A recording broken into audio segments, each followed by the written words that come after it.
Yo, what's this new finger emote? What's that? That's crazy.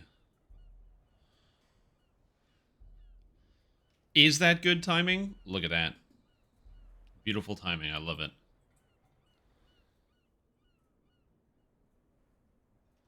Let me see what I got here. Here we go. Hi, everybody. Hello. Welcome to Stream. I'm your host, Stream Tom. And today, we're going to be playing some Dungeons & Dragons Online, play some Baldur's Gate 2. You know, just taking it easy. Taking it easy because it's Sunday. And hopefully having a good time here. What did I do? I don't know. I haven't done a whole lot the past couple of days. That's not true. I did a lot the past couple of days. I just want to talk about it. You ever have that thing where you're like, you feel like there's too many things going on, and so it just kind of like shuts down every element of your brain, and so you just gotta be like, gotta compartmentalize and be like, go do the next task one step at a time. Something I was very good at. It's one of the when I was working in sales was you'd have like 50 different people trying to get in contact with you at the same time, and you're like, well, I can't do all of this, so I will do one thing at a time, and everything will get done. And it feels good. What's up, Chris, Everil, Wolf Kobold, SGBU, Domo? How you guys doing? Coffee, that's what I'm talking about. See, I told you, two hands. I don't know why. I drink drinks with two hands. It's very weird. You guys do that? This is just me. Anyways, I have a character for you. It's this very powerful Drow Elf. That's going to be the best character I ever did play. And by best character, I mean it's going to work okay. It should work all right. I'm really excited to see how it's going to work in Epics. I'm really excited to see how it's going to function with a lot of the other powers that I get. But you know, it's going to be a bit of a wait and see. Did I spend my points? Yeah, I did. What did I take? I have War Soul. Divine Might. Oh god, I don't remember what I was doing with this character. Oh god. How many hours to finish Baldur's Gate? I have literally no idea. Couldn't tell you. I'll tell you one thing. Actually, I can tell you a little bit, so that might help you. So, the first Baldur's Gate took me 43 hours to beat it. And the second Baldur's Gate, I'm at 51 hours, and I haven't finished the main game yet. So if that helps you understand how long it takes, then more power to you. But that's all I got. Let's see. I can't use that. I can't use that. I don't need this. That's a Charisma 3 item. That's pretty rad. I'll put that on there. Oh, yeah. Just finished 23-minute long queue into ESO. Yeah, it's because the game away, they gave the game away for free. And it's a fun video game. Something a lot of people really enjoy. I was actually talking to my brother about this because him and his wife were like looking into different games that they might want to like play into the future. And they weren't sure which ones they were going to pick.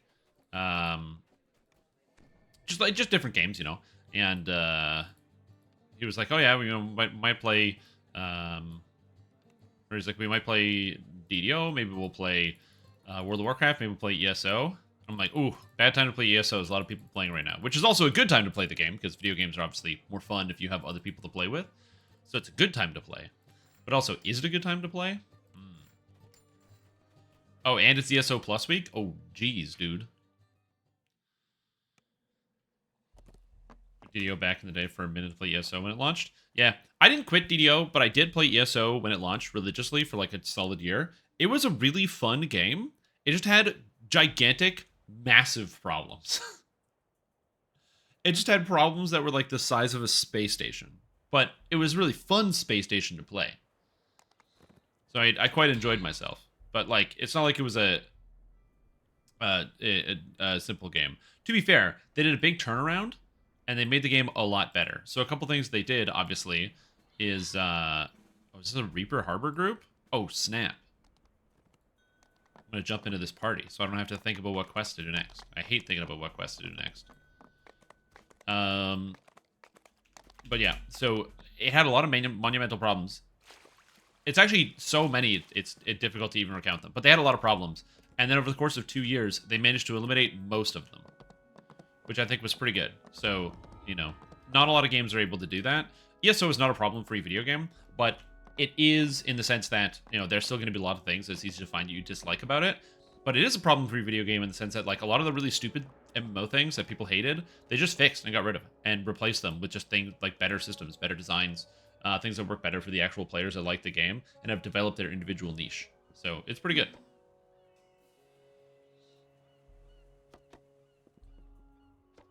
Devs just don't communicate? Well, yeah, but that's because communicating with the player base sucks. Just go to any actual video game forum or on everybody's favorite website, x.com. If you want to go check out how people feel about video game developers and why video game developers don't always want to communicate with the people that play their video games. A skittering sound beneath the floor sets your nerves on edge. One of our friends isn't feeling well. Oh, I'm sorry to hear that. Hopefully they recover. But yeah, like I can understand developers not wanting to communicate with the player base. Not saying they shouldn't. But again, I'm sympathetic to developers not wanting to talk to the people that play their video game. Because like there's just a lot of people that are not very good at communicating. You know, you talk about how it's like, oh yeah, devs aren't good at communicating. There's also a lot of good people that aren't good at communicating with devs. You know what I mean? There's a lot of people that just don't treat them like human beings and are very rude and disrespectful for like no real reason. And just more than they would be otherwise. Do the end gate say harbor? The end gate. Actually, I don't know. They said they changed it to patch note. I actually have never read that. When they said in the patch that they were like, oh, hey, you know, we're changing it. So now it's going to be, or they're changing it in the patch. They're like, oh yeah, it's going to be harbor instead of marketplace. I didn't know it said marketplace, if I'm being honest. It was like, I don't know where... do people read the text in the video game? That's crazy. I absolutely do not read the text in the video game, so that was a big surprise to me. Yeah, I had no idea. Goodbye, ooze. Reading? Yeah, exactly. That's how I feel about it. But yeah, anyway, there's like too many good video games out there to like, you know, in my opinion, not that you can't get upset about video games. Post your feedback and let people know how you're feeling about stuff, obviously. That's important. That's the only way you really get, you know, see any changes that you want. But like, people that get so upset about a game where they feel like it's ruining their life, where it's like, you know, so I played Diablo 4, and I didn't like Diablo 4. I found it was, you know, missing pretty much everything that you would need to make a fun and entertaining video game. But that being said, outside of that, you know, I think there's just a lot of bigger decisions, and there's a lot of conflicting reasons probably as to why things went badly. I don't like the video game, but I'm not going to say it's like, oh, the developers like ruined my day, or like I hate them or they suck. You know, they're probably under the constraints of larger projects and how things go along. It's usually never individual people. It's usually like, or it's like everything comes from a group. And if I don't like Diablo 4, I can just go play another one of the many thousands of action RPGs that exist. Like, there's so many good action RPGs out there. You just don't have to play the one that's popular. You can go play another one and have a lot of fun. And a lot of people kind of forget that, where they're like, no, this is, I stake my claim here and I'm stuck. Yep. Is it a moneymaker for the devs? It's the model? I don't know. It's just not very fun. I think that's the main problem. Like, even people that I know that were, like, huge Diablo 4 fans or, like, really liked the game, even those, a lot of those people have already, like, stopped playing the game so far because they're just, like, not having fun with it right now because the season didn't really do enough to actually make it interesting. Oh my god, I just needed, I need my skills. Oh, jeez. Okay, I'm gonna level up after. I have to go to the next quest before I miss out on the XP. I don't remember. I have a very specific skill setup for how I was doing my levels. And I'm stupid. So I gotta pull that up here.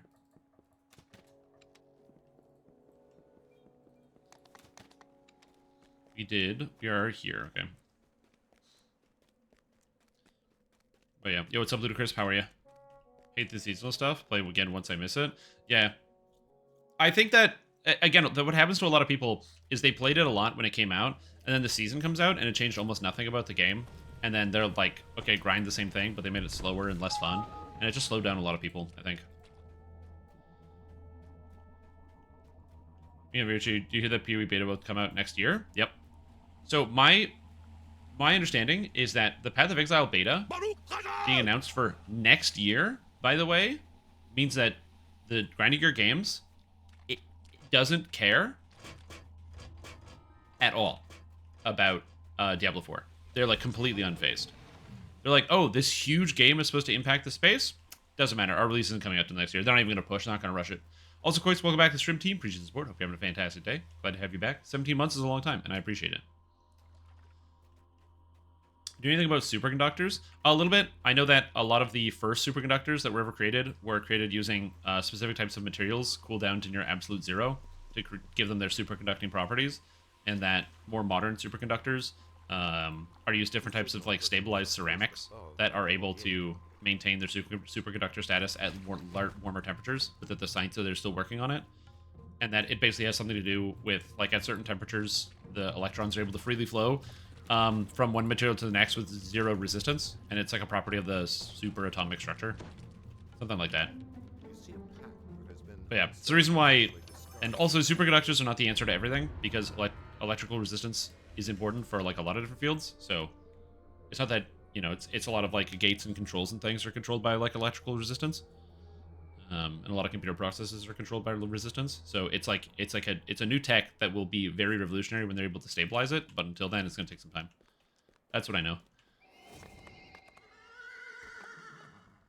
Nerf gear dropped and added a weird delay to pieces that don't need Diablo 4's potential with a long break. Yep, exactly. Okay, now I'm going to level up this time, and I have my skills open. Excuse me, Bard. I wish to level up. Okay, so level 4, stable device, 1.5, jump, 2, perform, 1. Oh no, I'm not supposed to put points in jump. Search 2, spellcraft 1. Search 2, spellcraft 1, use my device 1. And I get cure. Sounds good. Okay. Sorry, I just need to make sure I put the points in properly because I'm dumb, and if I make a mistake, I'm gonna be upset with myself. Oi, Strim, Brian here. What's up? I got this worm thing in my Brian. Ah! Does Foon have like radiation therapy where they can just blast it a little knowing the stopping distance of high energy waves to kill that thingy? No. Unfortunately, they don't have that type of radiation. Also, is that how they handle worms? Worms nowadays? I thought a lot of worms were handled with, you know, different types of deworming agents, basically specified chemicals that only attack creatures that have fast cellular reproduction cycles. Anti-worm tech is not something I know much about. All I know is a lot of worms are handled through chemicals more than anything else, but I don't know. Proc rate is hella low? Yep. Yeah, the proc rate basically is non-existent. And then also the monsters make their save all the time. News room temperature superconductor that came out this past week? I did not hear news about a room temperature superconductor that came out this past week. Yeah, It's very I know cool. frogs like worms, so we'll try one of those in there. I don't know if you should. I mean, yeah, you could do that. You could try slurping down some frogs, see how it goes. That could work. I don't know. But yeah, room temperature conductor is very, very cool. Superconductor is a very cool idea. So a lot of computers, like I said, inside your computer on chips and boards, there are tons of resistors that are used for indicating different states, basically, within... Like, I don't know much about computer chips, but this is a little bit that I know. But that, yeah, anyway, resistors are an important part of computing. But they also are a huge waste of energy all over the place. And there are tons of devices that don't really need resistors for the majority of what they do. So, for example... if you're talking about, you know, like your refrigerator, as an example, being able to have like a refrigerator run without actually requiring any excess heat to be produced from it would obviously be like a good piece of technology on top of other sources of computing. So yeah, I don't know. It's a very cool idea, but it's also like science fiction, which is not necessarily a bad thing. We have science, like real science fiction all the time. Like your smartphone is science fiction, so it's kind of cool. Don't have to be super cool? Damn it. Right. My mistake. You're right. They can be... Dude, it's super warm. River disease not exist in 5e. That is worry. That's because most diseases of 5th edition are short-term and don't actually do anything.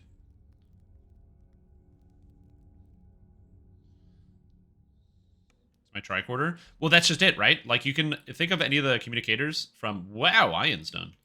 You can think of any of the communicators from, like, you know, any type of science fiction, your Star Trek or whatever it is, and then just extrapolate it to that's what a smartphone is. You have set foot on the infamous Like, for me, path. as a wonderfully young person, I think of my communicator as a Glitch from the cartoon Reboot, where the main character Bob has this thing on his arm, Glitch, and he tells it to do commands and it does things, and he can look up things on it. And I was like, oh, that's so cool. And then we got smartphones. I was like, oh shit, I need this thing strapped to my arm so I can name my smartphone Glitch and then yell into it and tell it to do things for me. But then it would just be Google yelling at me. You successfully fended off the ambush. Oh, well, it's kind of fun to imagine. Yeah.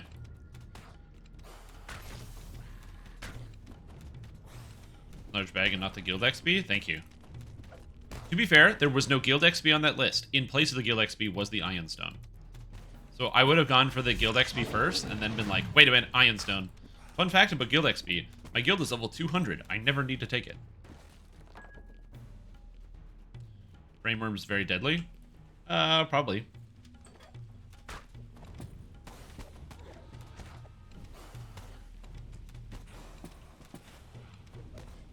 Supposedly invented to mimic Star Trek communicators? Yeah, exactly. Again, some people will design along the lines of science fiction, and some people will, you know, create their own science fiction. Is it the way in which people communicate nowadays with, like, fast short-form video? Right, like the evolution of TikTok, and then on every single website you have, like, your Instagram Reels or your Twitter Moments or whatever it is, where you have these, like, short-form videos that last for 30 seconds or more to grip your attention, being just the absolute most mentally manipulative pieces of media. Is something you don't think about as being the future, but it's just better. Thought today was BG2 day? Yeah, but I wanted to play some DDO, so I'm doing a little bit of both. A little bit of column A, a little bit of column B. Sometimes you gotta break it up, man. Sometimes you gotta do two things at the same time. This guy got destroyed. I got you. Heal. Heal.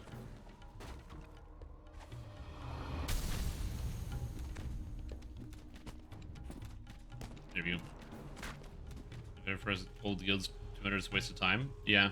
They do need to update guilds, but like, it's just like SSG is just under the problem of just finances. Like, there's a lot of things they should probably update and improve and change to make the game better, but it's expensive, and so they don't. It is what it is. Lost if you leave for the long con. Also a good idea. True. This character doesn't have that much. I only have 5 million here. It's not like Stream. We did like 30 TRs in this one guild.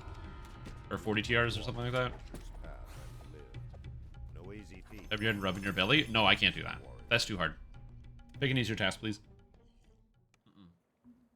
Alright. So, I put my second point into Warsaw. Okay, I'm done with Warsaw. So I'm only putting 2 points into Divine Might, which I really hate, but I'm hoping that, because I'm going to have a ton of mana, it won't be a big deal for my brain to get over just pressing Divine Might literally off cooldown all the time.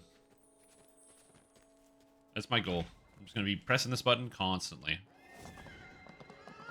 And now we got to go with the Stormsinger tree, because I need to get access to Stormsinger's Inspiration. It's going to take some time to get. Go ahead and tap my belly, not the other way around. I can't do either. It's too hard. It's like, one of the reasons why I never got into playing piano is for the number, like, it's the, using your hands to play the keys and then also using the foot pedals for holding different, like, tones. Very hard. Very, very hard to do on my brain. My brain is like, no, no, no, no, you can't do that. It's against the rules. Okay, so I'm going to teach you guys something really cool. So, do you want to improve your character dramatically and make yourself a lot stronger? Okay, so check this out. So, my character has a 32 charisma. What this means is that whenever I attack monsters, I add plus 11 to my hit and damage. The problem is, that only works when you actually summon your familiar that you have. So if you want to increase your damage by a lot, instead of doing plus 17, you can press this button. Now you're plus 28. So summon your familiar. Good idea. I know a lot of people don't know that, to like press the buttons. I was just wondering why my damage sucked. I'm like, why is my damage so bad? And that turns out that was it the whole time. Oh, that today, sit in front of a fan and not want to move. Oh yeah, it's hot as hell outside. It's nice and warm.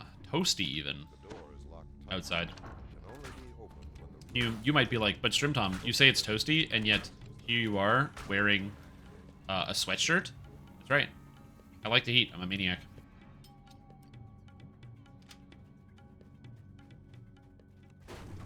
Is it though? It's like not like hot, but it's like warm. 25 degrees. Yeah, get your own. It's a night for the nice heat. Get some DDO sweatshirts. Well, Shrimp Tom. SSG mentioned on one of the previous weekly Wednesdays or the Fridays before. They were like, "Yeah, we don't know if we can actually have shirts available. Like, we can't sell DDO shirts, but they're like, we could probably sell Standing Stone game shirts, but nobody would buy those. Like, people would buy those."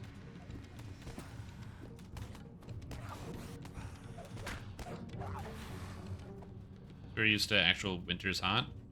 Yep. I don't know, I think it'd be fun to travel to, like, Arizona or something and get to experience the real heat. I've never experienced that before. I've only ever experienced humid heat, not dry heat. And I feel like dry heat's different. Because everyone tells me dry heat is different, and I don't know any better because I live in one singular place, but yeah. Necklace of Fireballs. I'm just pulling all the old items today. Third day of 119 this month. That's probably fine. Stealthy repo. Okay.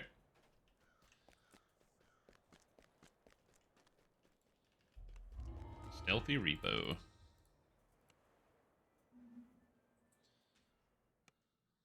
Kick some Axe t-shirt. That's funny. But you're running BG2 today? I am going to. I just wanted to play some BDO. Have you ever just, like, wanted to play a video game? I really want to play this character and see how it's going to go. So I'm just going to play this for like an hour or two. And then swap. And it up. Pipe. Can you just pipe the cold down? Is that how that works? Oh, shit. Ah, shit. The double Reapers are it's a little rough. I mean, I say that as I literally have no problem just shooting these. Don't kill the prophets. We're good. Everything is fine. Shoot. Okay, prophet. Okay, everything's fine. Go. Just got done camping. It's pretty humid. Oh, dude, yeah, absolutely. It's always humid here. Every single day, it's just humid. If you like feeling like you're sweating on the inside and the outside, it's good. The problem with humid heat is that when it's humid, your sweat can't evaporate, so that's why you sweat. You sweat so that way the water leaves your body. Then when the water evaporates, water has a high heat capacity, and the amount of energy required to evaporate water is not insignificant. And so as a result, when the water evaporates off of your body, it takes heat off of the surface to evaporate, making you feel cooler, which is how sweating works. It's not that water is cooling, it's that evaporating water takes heat off of the surface, and the amount of heat is substantial enough to cool down the body. However, that is not the case, or not always the case. If it's too humid, then there's already enough water dissolved into the air, or like not dissolved, but like basically suspended, that the sweat can't evaporate off of your body, and it just sticks to you. And you just sweat more and more, and the entire system breaks down and it doesn't work. Isn't that magical? Christmas, Michigan? Yeah, I'll do it after I finish these harbor quests here. True.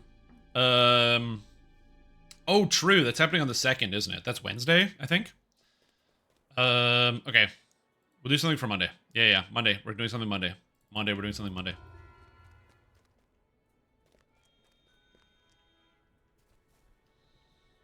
I just kept forgetting about it and not remembering about it. Missing an action and the other? Oh.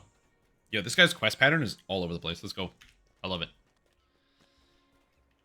Okay, I think I should probably get improved law. I don't know. I think just because I can, I think I'm going to go get the Stormsinger thing first, because I think it's kind of interesting. And then, yeah, grab that first, or sooner rather than later. We're doing missing in action. 1 second. I need this. I don't need dexterity, but I do need this. I need this. I need charisma. I need spell power. That's good. I need this. I need dodge. My reflex saves are bad, so I can definitely use those. I don't know. Start with that. Woo. And then if you have a character with the old DDB system, really hard, you use them with the new system as well. Yes, except those characters aren't able to, or those characters have a lot of problems because oftentimes, like if you have old dire charge and other stuff on your bar, isn't there like a thing where you can't progress a certain system where you can't level up because your character needs to reincarnate or something?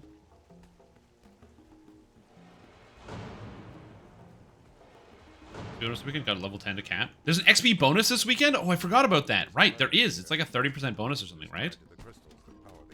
Oh, shit. I completely forgot about that. Yesterday I was like so busy all day, I spaced. Damn. The problem is they always do XP bonuses on the weekends, which are good for a lot of people, but I find like the weekends are always the busiest. If I'm being honest, I actually kind of dread the weekends a lot because I always have too many things to do and it stresses me out. I much prefer the nice calming nature of the week, where Monday to Friday is very calming and easy and soothing, and then on the weekends I'm just like, gotta go here, gotta go to this thing, I'm organizing everything, I feel stressed. Sweet. Okay, we'll be doing some more tomorrow then. Still 2 days. Nice. Although, to be fair, XP bonuses are kind of funny, because the more XP that you get, the less, the fewer DDO points you actually earn by playing the game, because you're doing fewer quests to level up. So you level up faster, but you get less DDO points. Kind of funny. Wielding more crossbows? I should, yeah. Double consecration? Yeah, but Zeal the Righteous is a bad ability anyway. Return to the woman and tell her what you have learned. Zeal the Righteous is the single reason why Divine Crusader as an Epic Destiny was not competitive. That ability is so bad. True. If you don't have context as to how the game works, it's pretty good. It looks good. 50 melee power and 50 double strike? Bro, that's insane damage. And then you realize, like, every single melee build in the entire game has 100% double strike. So it's really just a big button for 50 melee power, which is pretty good, except it had a big cooldown, and Blitz lets you get 70 melee power 100% of the time, and you didn't have to use Divine Crusader, which had spells as its tier 5 and 6, which is not helpful for melees. So you, like, invest in this tree and put points into it to only get, like, nothing out of it.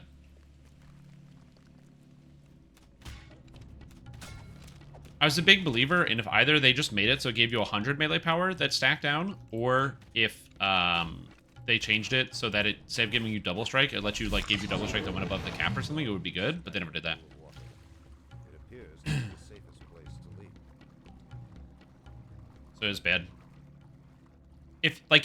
And this is also an itemization problem, where we got this, it was Epic Destiny revamp and then Stat Squish, or was it Stat Squish and then Epic Destiny revamp? It was Stat Squish first, right? Because even, I'm pretty sure even with, like, post Stat Squish, people were hitting to 100% double strike, like, right away.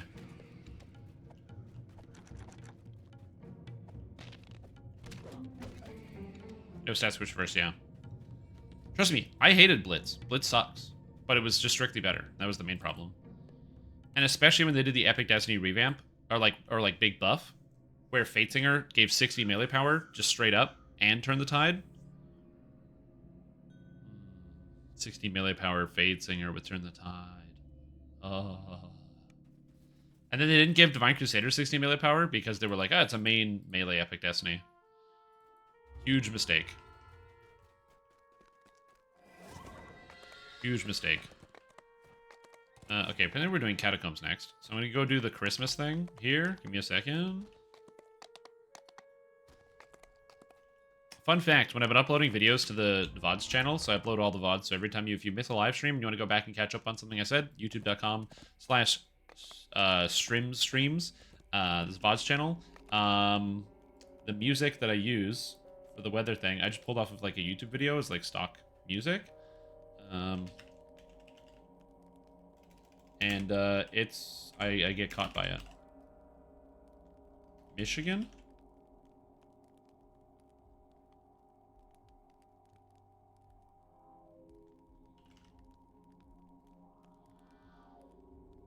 is kind of funny.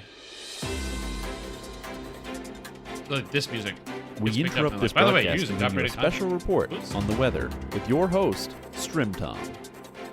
Everybody, welcome to Stream Time Weather Broadcast with your host, me, Father Christmas. Today we're looking at the weather in Christmas, Michigan. Right now in Christmas, it's 20 degrees Canadian, which is mild. Now that might seem okay, but here in Christmas, it's like around room temperature outside.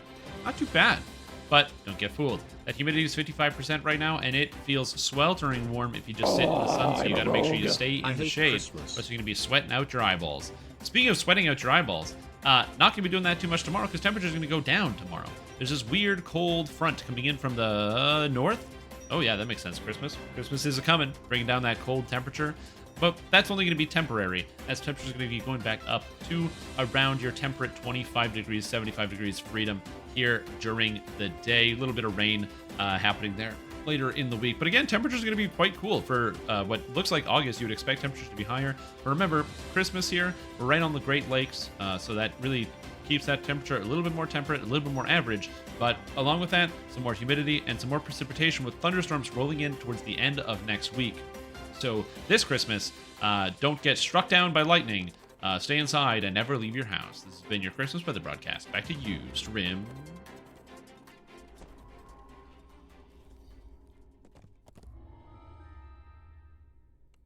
Also, Ipsum just subscribed at tier 3 for 30 months and said, I hate Christmas. Me too, dude.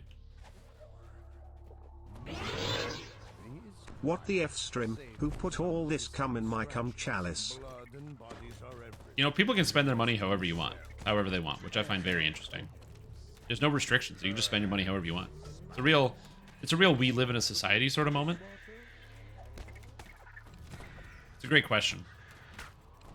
Anyway, what was I talking about? Oh yeah, I hate Christmas. So I actually kind of unironically agree with this take of I kind of hate Christmas. Not because of like Christmas is bad. You know, you can talk about like consumerism or what have you. I just find Christmas is really unnecessarily stressful. So I like spending time with friends, and I like doing nice things for people, and I love all the things that come around Christmas. The music, and the movies, and the colored lights everywhere. I live in this place called Canada, which during the wintertime is a wintry hellscape, where it's cold and dark all day, every day. The sun goes down before 4 o'clock, okay? It's dark all the time. So when you go outside and people put the colored lights in the trees, and it just makes you feel like, oh yeah, I don't live in this nightmarish hellscape, it's not bad. It feels good. So I like that element of it.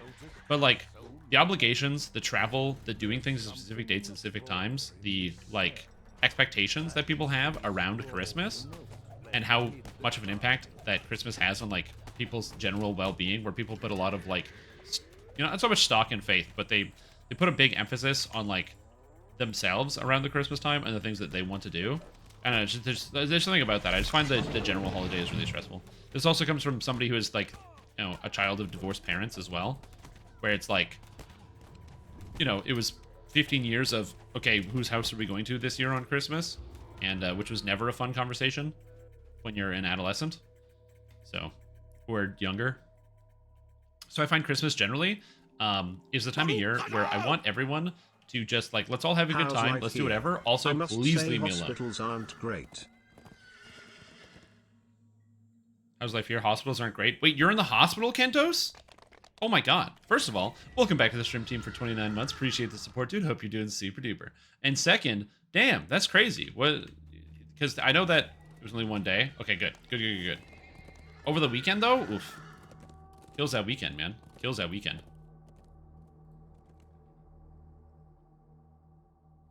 Oh, that was Wednesday. Okay. Wait, but you were here... Oh, yeah, it was the last time you were in stream. It was Tuesday. Huh. Are you okay? You don't have to talk about it if you don't want, but are you doing... Hopefully you're doing okay. Dude, that little video was fantastic. It was great. Good memes. I just heard 100% not okay. Is it ligma? Oh no. The most dangerous disease of to, you know, plague modern man. Yeah, you just gotta get some of those, I played Cyberpunk, and in that game, you just gotta get some of those Kiroshi implants, where they replace your eyes with robot eyes, and that'll solve your problem, probably. Ligma? I barely know her. Possibly every eye disease in your right eye? Damn, this sucks, dude. I also don't know any eye diseases. But I also hope that you're doing alright.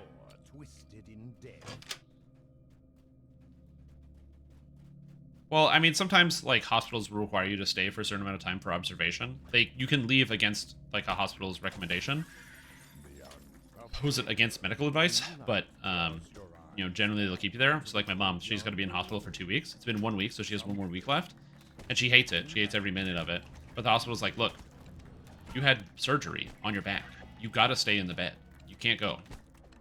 Because if something bad happens, you're set. Do I have Storm? No, I don't have Storm. Eye disease? Yeah. Another eye diagnostics tomorrow? Hmm. What happens if it doesn't work? Do you get, like, the glass eye or something? Where then you can, like, fake people out with, like, this glass eye and pull, like, glass eye-related pranks? I don't know what glass eye-related pranks you can pull, but I've seen enough cartoons where people do pranks with their glass eyes. But seriously, though, your situation does sound kind of bad. I feel very lucky and fortunate that I've never had any type of, like, eye issues, other than the fact that I'm colorblind, and that doesn't count. Yeah. And bionic eye? Yeah, exactly. Remove disease pot? Mm-hmm. Yeah. Also, you only need 1 storm. You're dual wielding, you just, like, duplicate the crossbows. I've been tempted to go get that. I probably should go farm it out at least a couple times. Oh, hey, Shrim, do you ever get Simulacrum in BG2? Haven't caught up on the VODs. I have 1 scroll of Simulacrum. Are they still in the party? Yeah. Sorry, didn't. Oh, slash retell. Sorry, didn't see chat. I'm very fast, too much pressure in the eyes. Oof. Replace your eyes with more hands. Now you have 2 more hands to feed yourself, leaving your other 2 hands to do other things. Yep. Silicrum? Yep. Simulacrum. Damn. I will say, the idea of them draining fluid from the eyeball is a stressful process. Storm is a raid crossbow, and Epic Storm is very, very good. It's also very thematic for this character. Still, it's unbelievably better to just go with a Dino Bone, but yeah. Tried this game since one of the few MMOs I've never tried, but man, I would be so lost. That is Dungeons & Dragons in a nutshell. You go on like a big adventure, and you don't necessarily know where you're going before it ends. But the nice thing about the game is they actually made a bunch of accessibility changes to make it easier. So one of the things is they're going to be continuing it throughout the whole game, but in the first few areas of the game, they have now added a feature, which I know, like, it's the future, so we're really living it up here. They added a feature where when you talk to the NPCs in taverns, so like the barkeep, you can ask about local jobs, and then they'll just tell you where you can go to find different quests and quest sections. So people, if they don't know where to go, they can go check out at an inn and just go to any tavern keep and be like, hey, you know where to go? And then people will be like, they'll be like, yeah, no problem. And they actually give you like map markers and stuff, which is really, really cool. It's kind of like a symptom of MMO design in general, where people have this expectation that MMOs are going to be pretty much always following some type of direct like thing. There's no thinking process when it comes to MMORPG quest design. It's you just pick up a quest, there's an icon on the map, you go do the icon, you do the quest, and you go back home. And it's pretty much every MMORPG on the market. Very few deviate from that in pretty much any capacity.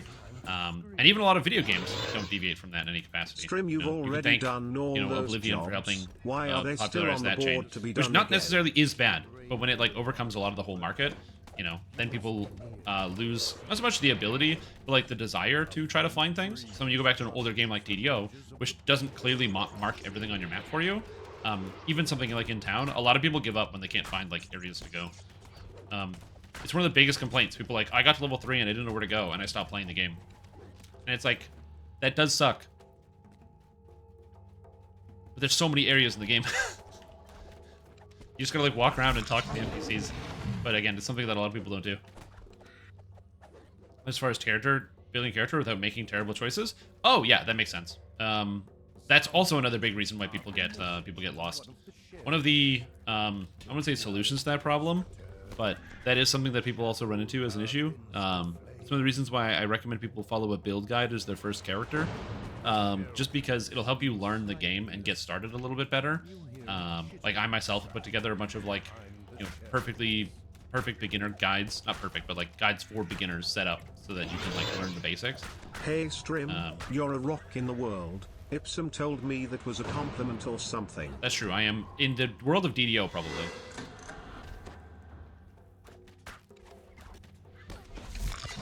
Jobs still on the board to be done again. I don't know. I'm a different guy, that's why. Strike was awesome. Thank you. I owe it all to RNG. I didn't realize that the dragon had spell resistance because dragons don't have spell resistance in 3.5. Well, some dragons do, but not all of them.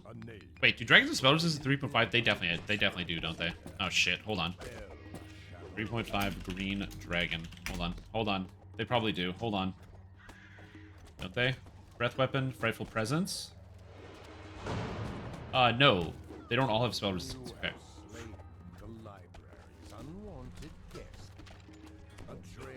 Oh, 100%. But it was like, my idea was like Greater Malison into cast and spam cast all of my magic spells.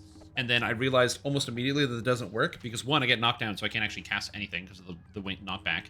And two, even if I wanted to, my character gets stuck where I cast the spell, but it doesn't go through because of the spell resistance. They have like 65%. So I needed to double pierce magic to then hit them with anything, which was, again, not ideal, but it works.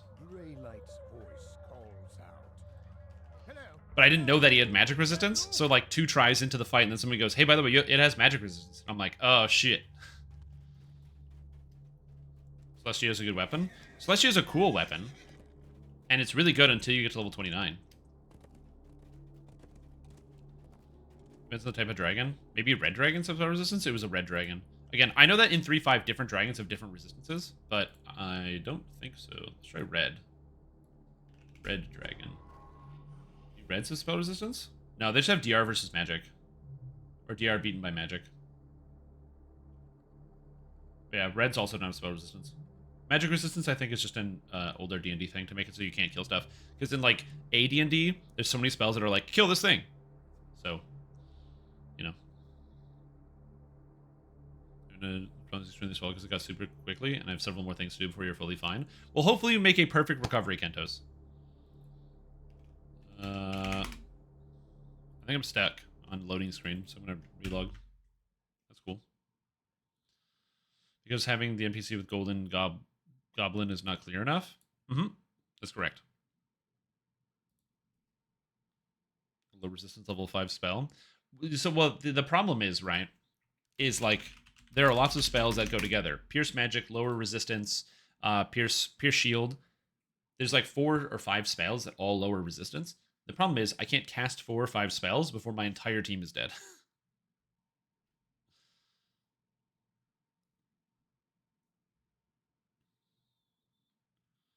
So, like, if I can get my magic user to have time stop, then I can open a fight on a boss like that with a time stop, and then go, you know, boom, boom, boom, boom, and hit him with all the prep spells, and then everybody can do whatever they want.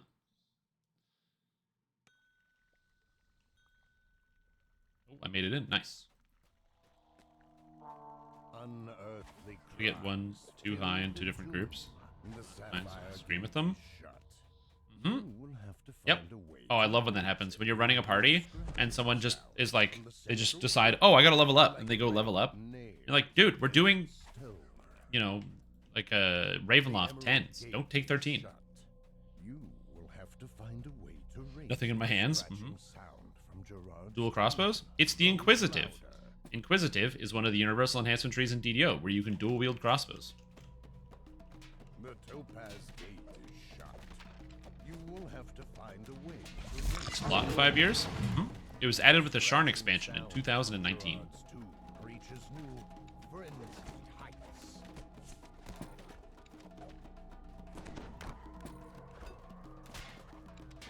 They don't really explain how your weapon reloads, but to be fair, Eberron has a lot of magic. They could just explain it away by being like, it magically loads itself. Problem solved. So ever since the imbue change, you actually can use Inquisitive with, or in the Inquisitive tree with melee attacks, it's very inefficient, but it does work. It's 7 points for 1 imbue dice, but you can do it.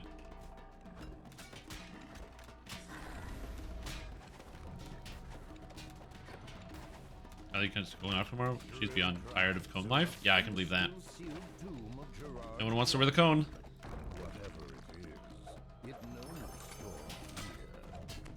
Solo play, just see it in action. It looks super cool. Why would you need to see it in solo play?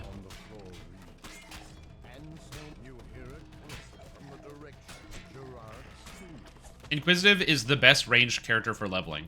It fires the fastest, and so therefore it just has the most consistency with shots. One of the problems with the range attacks is that because they fire slower, if you miss one attack, you notice more deeply how big of a problem it is, because it means that you, like, let's say you can kill every monster in 2 hits, and Inquisitive kills every monster in 4 hits, but because if you miss one attack with a regular crossbow or like a regular ranged weapon, you don't do any damage, therefore it's almost like now the monster's 3 hits, now the monster's 4 hits, now the monster's 5 hits.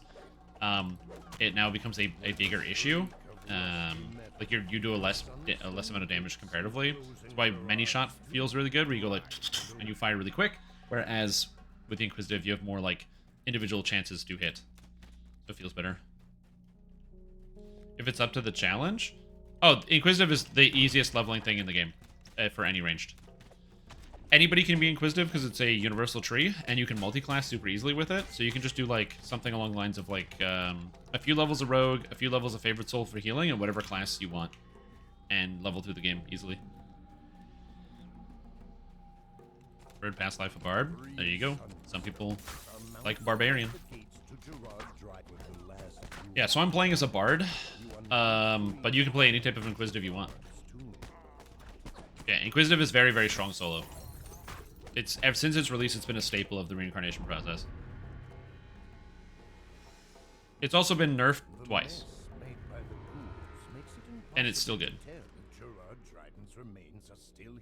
Because the problem with Inquisitive is when it released, it was so much better than everything else that no one noticed because they were all playing Wolf Druid. Because there was a Wolf Druid build that came out. So Sharn came out, I think it was April of 2019, and there's a Wolf Druid build that got nerfed in August of 2019, and because of this Wolf Druid build and the warping of the meta around melee, people didn't experiment with Inquisitive until after that change went through and realized Inquisitive actually did more damage.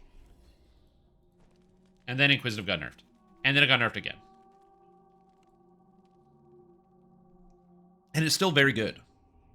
They reduced Inquisitive damage, I think it was by like 40 or 30%. And it was still the top performing range build. It was hilarious.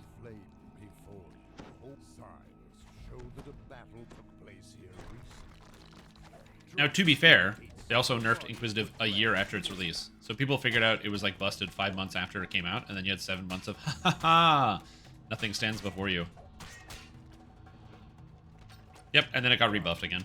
Yo, what's up, Mr. Dorak? How you doing? Oh, I should disable these traps. I'm just not doing that. So range damage wasn't art reduced. Yep. True.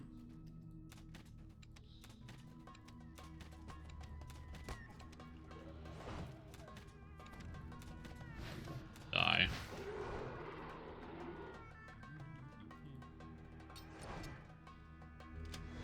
Made 20 on your main after more than a year.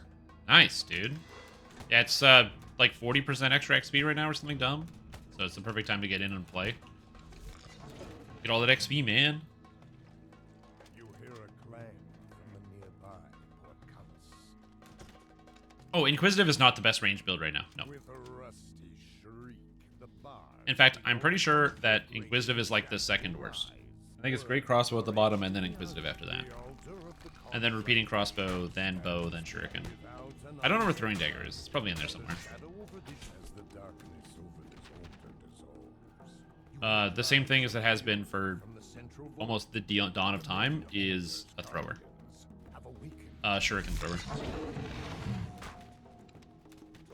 Shuriken thrower just has volume, and there's nothing you can do about that.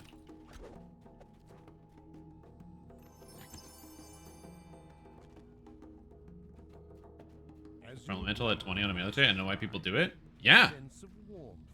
And we're not just saying like, oh yeah, it's really good. You know, Omega lol, trying to get people to try it, and then turns out it's actually bad. Yep. Shurikens can easily get like 600 double shot. Turns out doing 6 times damage just beats everything else. You don't even need to critically hit.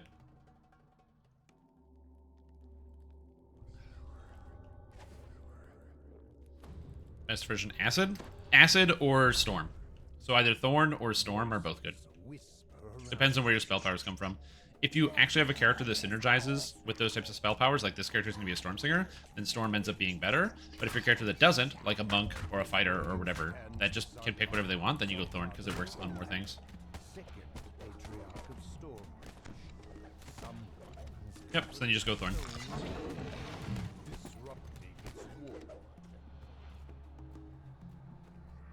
It was half-orc barbarian that enjoyed using halflings as improvised weapons. That could work. The problem is they're not returning halflings. Or, I mean, they are returning halflings, but they're really slow because they have to run back to you.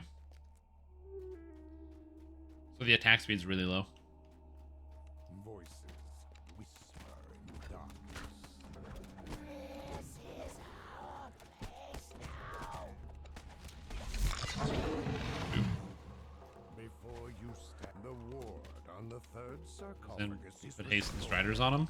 Very true. look like you'll That's the only way it would work. back to the room of You really gotta buff up all those halflings.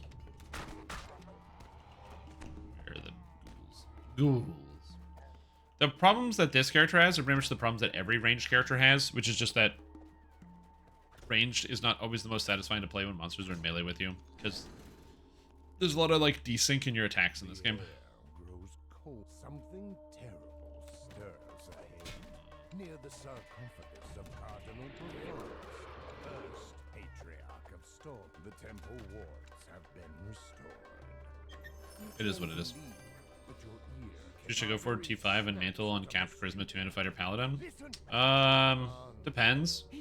I'll be honest. If you have the ability to get the enchantment DCs, I really like Fatesinger because Cut the Strings is really gross. Fear of the Wild is obviously amazing because maybe not the tier 5, but Adrenaline. Just Adrenaline plus Smite's really good. If you want to do that. And then Legendary Dreadnought is, I don't know what to do, but I really like Haste Boost. Lies beyond the gates ahead of you. Succor is at hand. Like, Dreadnought is so good. Do try roll jumping. I don't think you can... Yeah, you can jump out of your rolls now, I guess. She hits up with the conal attack with ranged. That's what I was hoping that No Holds Barred was going to be. Finding out No Holds Barred was just the same thing as Endless Fusillade, where you just get to shoot infinitely.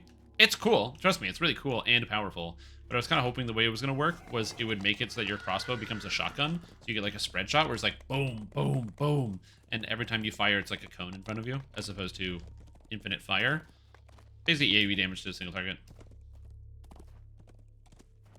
No holds barred. True. No hold, only sell.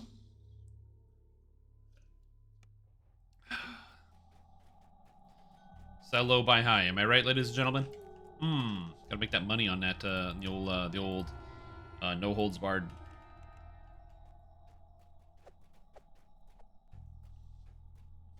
And then Monk. The Mantle definitely isn't. No, the Mantle's not that amazing. You don't go with Grandmaster tier... I mean, Grandmaster tier 5 is fine, as long as you're not wearing armor and you can use your weapon. So, like, if you're going one-handed longsword and you get the longsword while centered and you don't wear armor, you're fine.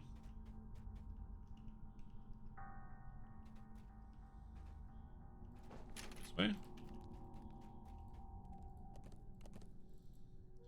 The Dread Room so they can smash all the pews. That's funny. Get him, Rex. Smash all those pews. All right.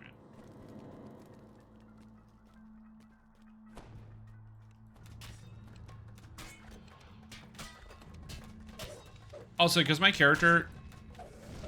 wait, my character's an elf, right? No, I'm a drow elf. Oh, shoot. So I don't get any range on point-blank shot. Till Shrouded Champion tier 5. Well, it is what it is, I guess. Need Shrouded Champion tier 5.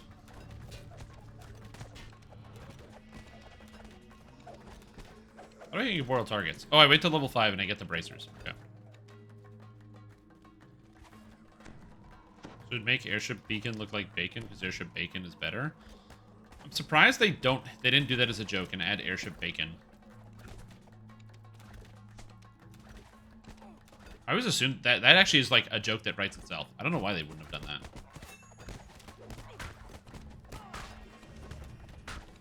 Yeah, but like that's like SSG has a lot of humor that's like that. Like they have in the DDO store they used to sell the button of winning, which was an object that when you bought it, you would press it and then your character would win DDO. There'd be voice lines and everything. You just have this guy going, "You win DDO," and you're like, "Oh, sick, I win."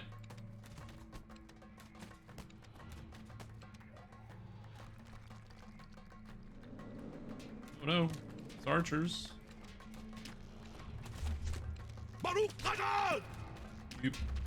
Yo, Grey Wolf, welcome back. Appreciate the support. Hope you're having a fantastic day. Glad to have you here for 19 months. Hope you're doing well.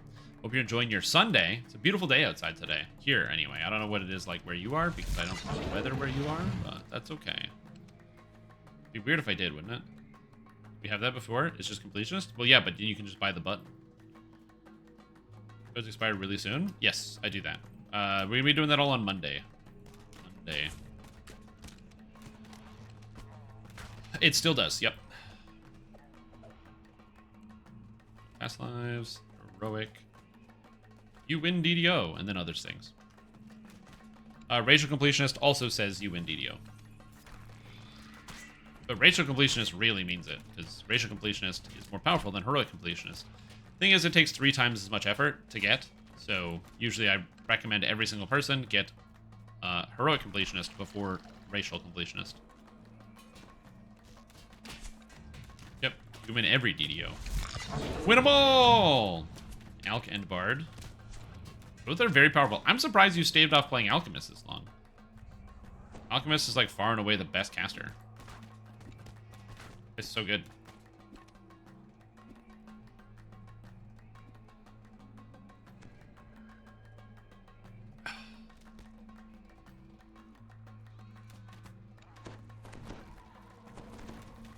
Poison Alch?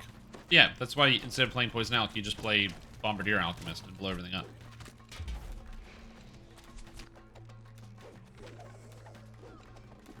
So there's no reason to get 3 times Heroic Completionist, because there's no such thing as like triple Heroic Completionist. There's no benefit to that. So there's literally no reason to ever do that. And one of each racial life is the worst way to do racials ever, because one of each racial life means you get +1 to a bunch of different skills, which is one of the worst possibilities in the entire game. There's no bigger waste of time than one of each racial life. You get 15 past lives, and it gives you 15 +1s to different skills. No bonus to stats, no action points, just +1s to skills. Complete waste of time. Plus 2 racial lives of each, or 2 races. There's 14 races, that'd be, 14. But Heroic Completionist is infinitely better, because you get +2 to all stats and all skills, which is effectively +3 to all skills, which is already better. And you get the individual bonuses from each racial, or each class life. Bombardier. Said it was Bombardier. Bombardier. No. A cold wind blows through the room. I mean, I also don't represent all Canadians, so maybe some people say that. Out from the shrine. Is normal druid still viable, or is blight the new way to go? Depends on what you mean by viable. Can you contextualize the context of what viable means to you? The skull of Gerard Drive floats before you. Because Blightcaster is, in every role, worse than regular druid. At endgame. Normal druid is strictly better than Blightcaster at everything Blightcaster can do at endgame. Caster druid is, like, Cold Caster is just better than the Blight thing. Melee Wolf is just better than Blight Wolf. And you can't even go Bear. So it's just better to be a regular druid at endgame. But for leveling, regular druid is not a great leveler. It levels way slower. It doesn't have the AoE. It doesn't have the single target damage. It's just much worse generally. And it requires way more mana. It's a much more mana intensive process. Also, it doesn't have the defenses during the leveling process, whereas on a Blightcaster you get Death Eater, which makes you basically invincible while leveling.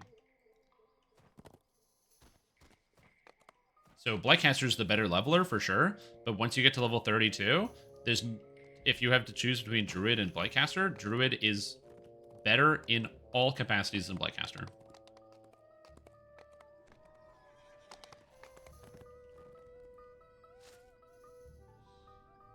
Okay, now I need to level up. So now I need to go to my skills page. Disable device. So I get one of these. Disable device. 1, 2, 3.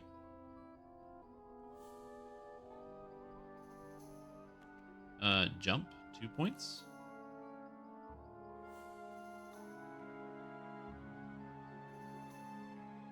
Perform. Search.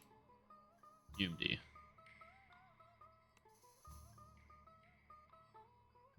Okay, we're good. I'll take Merfolk so I can swim fast. Waterworks is next. We're doing Waterworks, okay. Before touching races, that's my general recommendation, yes. Oh yeah, also Blightcasters don't really heal it in-game either, so... And Druids make pretty competent in-game healers.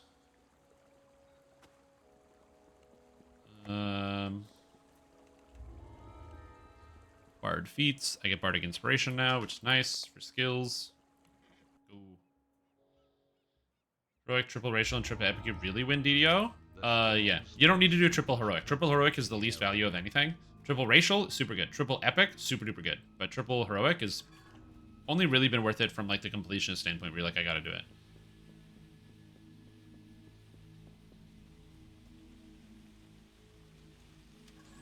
Yep. Can't believe it's not nerfed. It's because it's not overpowered in epics. It's only really strong in heroics. And the solution to the problem of it being really strong in heroics is just to like adjust it a little bit. You don't have to do a whole lot with it. It's just a little bit. Yeah, some of the heroic lives are good, but like you don't need 3 rogue past lives. You don't need like 3 monk past lives. You can get them, but they're like okay. You don't need 3 bard past lives at all. Cleric is subjective.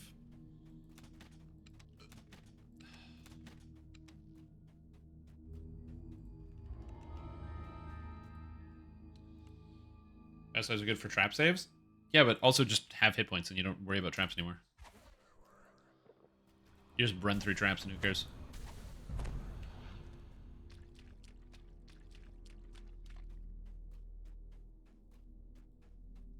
I can't open locks.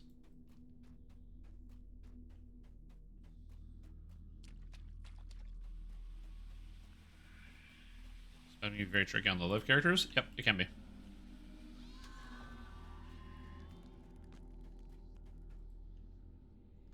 I need to make sure I can get a break to quickly go get some... Oh, this has already been done. Okay. Well, that's good. I went the wrong way. Whoa. And epic past lives give you the most power per past life. Epic past lives are super good.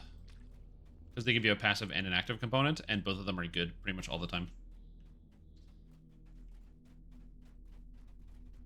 I guess like, what, 36 physical resistance rating for having all of the divine past lives? It's literally more than an item gives you at endgame. Arcane Archer for infinite ammo, or Arcane Archer gives you arrows, and arrows are only used with bows. Because I'm playing as a crossbow user, I can't use arrows, because crossbows use bolts in DDO. And so to get bolts, in the Inquisitive tree, you can get Conjure Bolts, the spell. My character's an Artificer, and with 1 level of Artificer, I can take the spell, Conjure Bolts. Artificers are like kind of the repeating crossbow sort of class, and so when they were added to the game, they gave them bolts specific, or the spells, so they didn't have to go out and pick up bolts all of the time. It just made a lot of sense whenever they added Artificer to the game. So then I just have the level of Artificer, lets me Conjure Bolts. Yeah, just don't do quests with Underdark Drow. It's Underdark Drow that have all the spell resistance. Everything else is fine.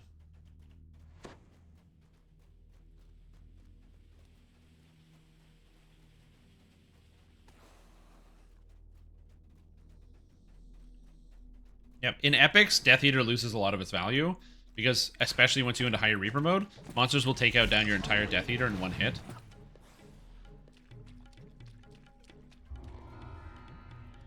And especially when you're doing higher Reaper in a group, you're not the only one getting kills, so you don't always have Death Eater.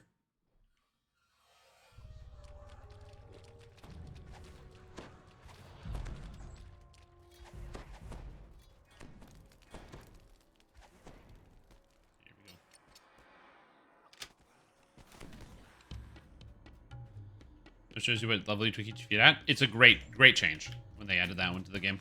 That was very nice.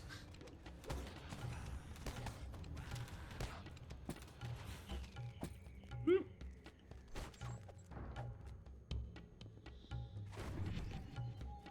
But yeah, anyway, what were we talking about? Balance something?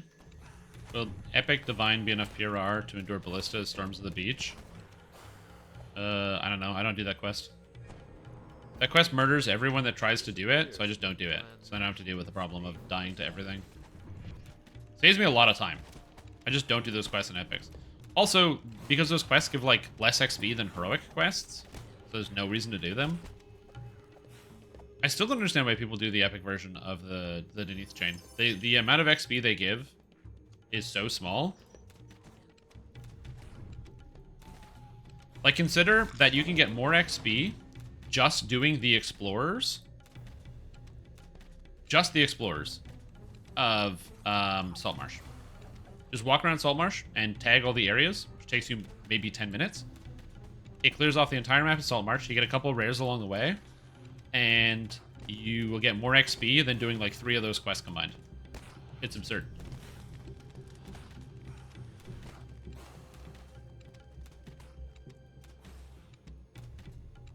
The saga and give the tokens? True, but what are the House D items that you need, though? Like, even the pack ingredients or whatever that they give you? What are you upgrading? Chimera's Fang? Ooh, Legendary Chimera's Fang. To be fair, the helmet and Chimera's Fang are cool because the legendary versions interact with 4 dragon marks, which is pretty neato. I haven't found a good use for that, but it is pretty neato. Oh, we got Arlos. That was easy.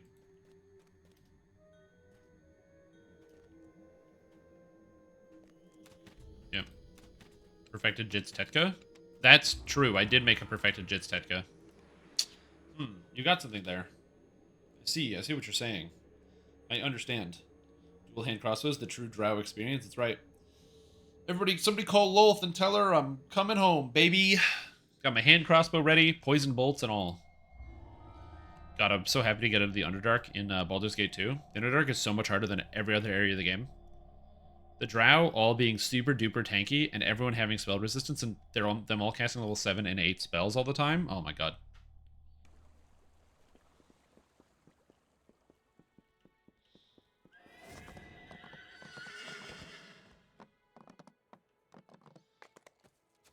Oh, wrong way. Yeah, Lords of Dust is also a good one that I do.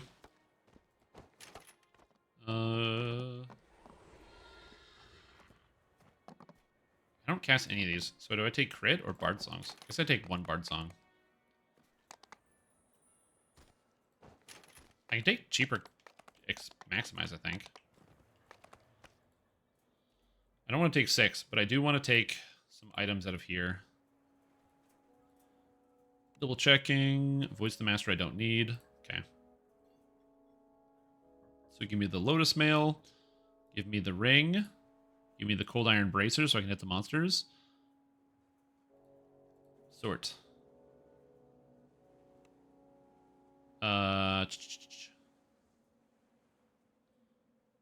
Look, Winter is actually fine. Crown of Fireflies. No, where's the other one? Crown of Snow. No, where's the other one? Crown of Leaves. There we go. I want Crown of Leaves.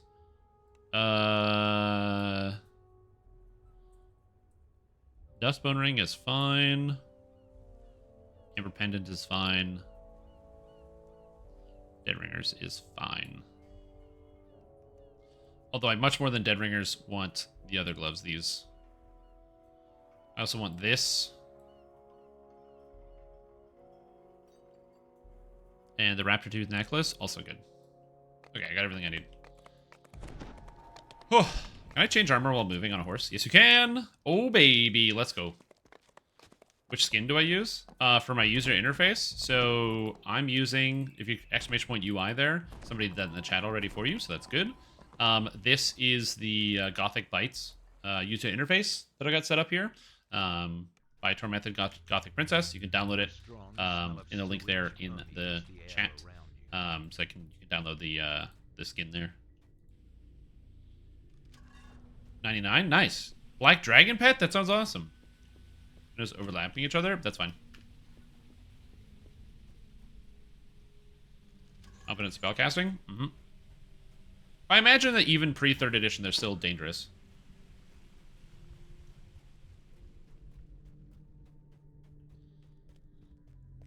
Best source token in the game. What do I do for tokens every time? So I do Lod Chain, which is 5 tokens.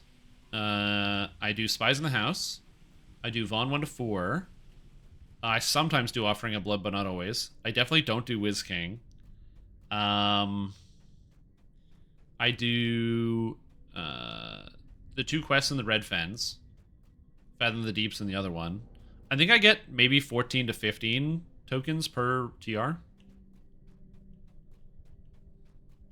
Something like that.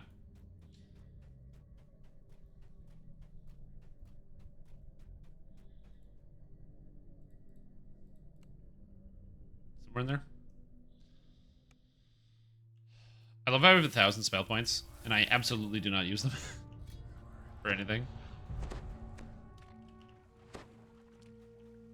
I need a point and tumble at some point.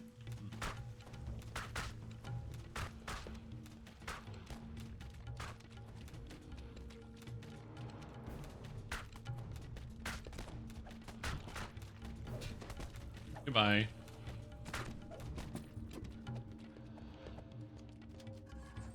Yeah, I don't farm Bargain of Blood. I just don't like Bargain of Blood, so I don't do it.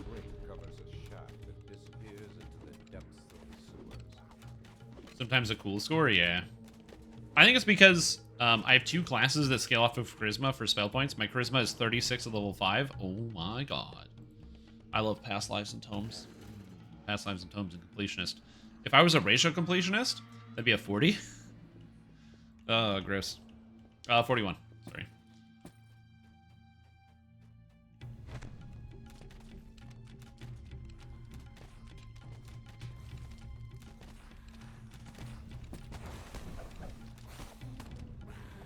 Which is a little absurd. Anyway. Yeah, I don't know. I enjoyed doing fighting the Underdark Drow in Baldur's Gate 2. It was just it was a lot harder than I was expecting. Like, I fought 3 drow, and the first thing they did is each drow summoned a pet. So then I had like 2 skeletons and a whole bunch of other ads being summoned all at the same time, and I was like, oh my god, and I got overwhelmed. And then the 65% spell resistance means that they don't get hit by like any of your magic. And it was a bunch of fights and a half, and I had to learn how to fight the drow. Once I figured out how to take them down, it wasn't that bad. And then the Kutoa, there's just the Kutoa Prince, which just took 20 minutes of waiting for my character to actually beat his regeneration. Because he couldn't damage me.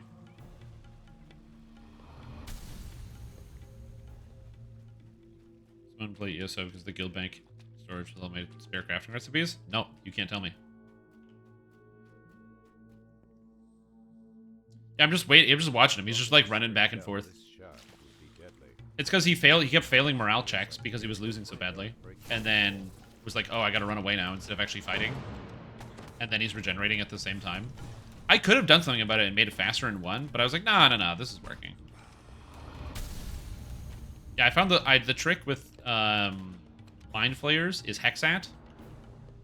So in fact, you can have 2 characters. Just have Hexat, who is only in Enhanced Edition. She's a vampire, so she can't be instant killed. Plus, one other person with chaotic commands. And then they can stun Hexat, and then all of them are going to try to constantly eat her brain, but they can't do any damage to her because she can't be killed by, like, instant kills. And then you can have your other person with chaotic commands just beat everybody up. So I can just haste Minsk and then give them chaotic commands plus Hexat, and they can clear any room of any amount of Mind Flayers.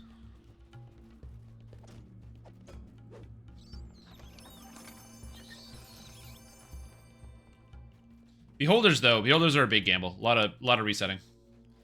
In 4 or 5 years, will the farm legendary past lives? No, probably 5 or 7 years. Probably a little bit longer. I imagine it's going to be 2 years per 2 levels. Like, we're not getting a level cap increase this year, so we will probably see a level cap increase maybe next year. And that's like a maybe. No guarantee. Anti-Beholder Shield. Remember it existed somewhere? I didn't buy it. That's the Shield of Baldurin. It's an anti-Beholder Shield, but it's like 40,000 gold. They were a joke. The I fought one beholder that was a joke. And then the room where there's 2 beholders and the big beholder with the anti-magic cone, yeah, that was not a joke. That was a real problem.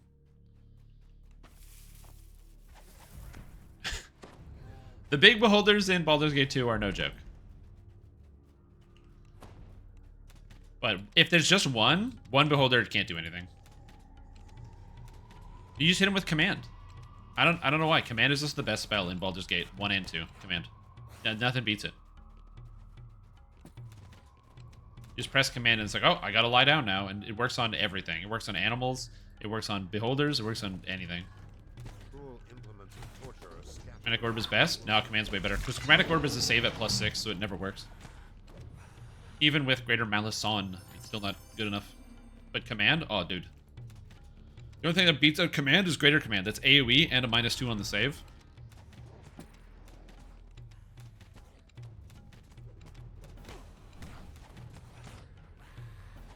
Yeah, so if you want to see context, we killed a bunch of creatures and I killed the most because pew pew pew pew. 48 seconds. Sleep, web, blindness, Greater Malison plus Finger of Death. Yeah, the problem is after I get Greater Malison off, if I ever have to be in a fight where I cast Greater Malison, usually it's a fight where I don't have time for Finger of Death. Third party wipe warranty.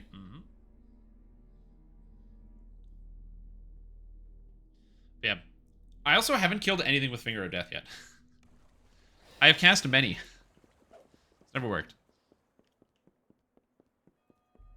I have killed things with Chromatic Orb, with the instant death effect, and I've killed tons of things with the Vorpal. God, that Vorpal sword's amazing. Lightning Bolt reflections? Yeah, I can't figure out how to use Lightning Bolt. Every time I cast it, it just kills everyone in my party. And they don't have protection from lightning. They have protection from fire. It is what it is, you know?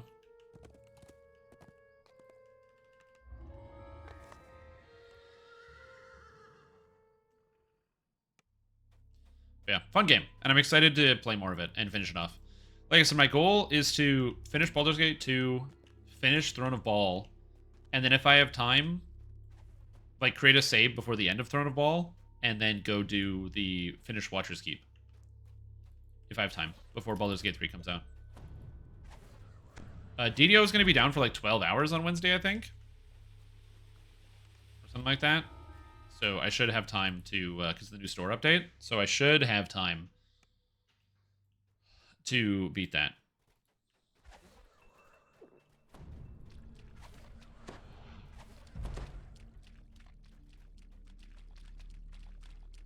But yeah, so we'll see. It's a really good game. It's very fun.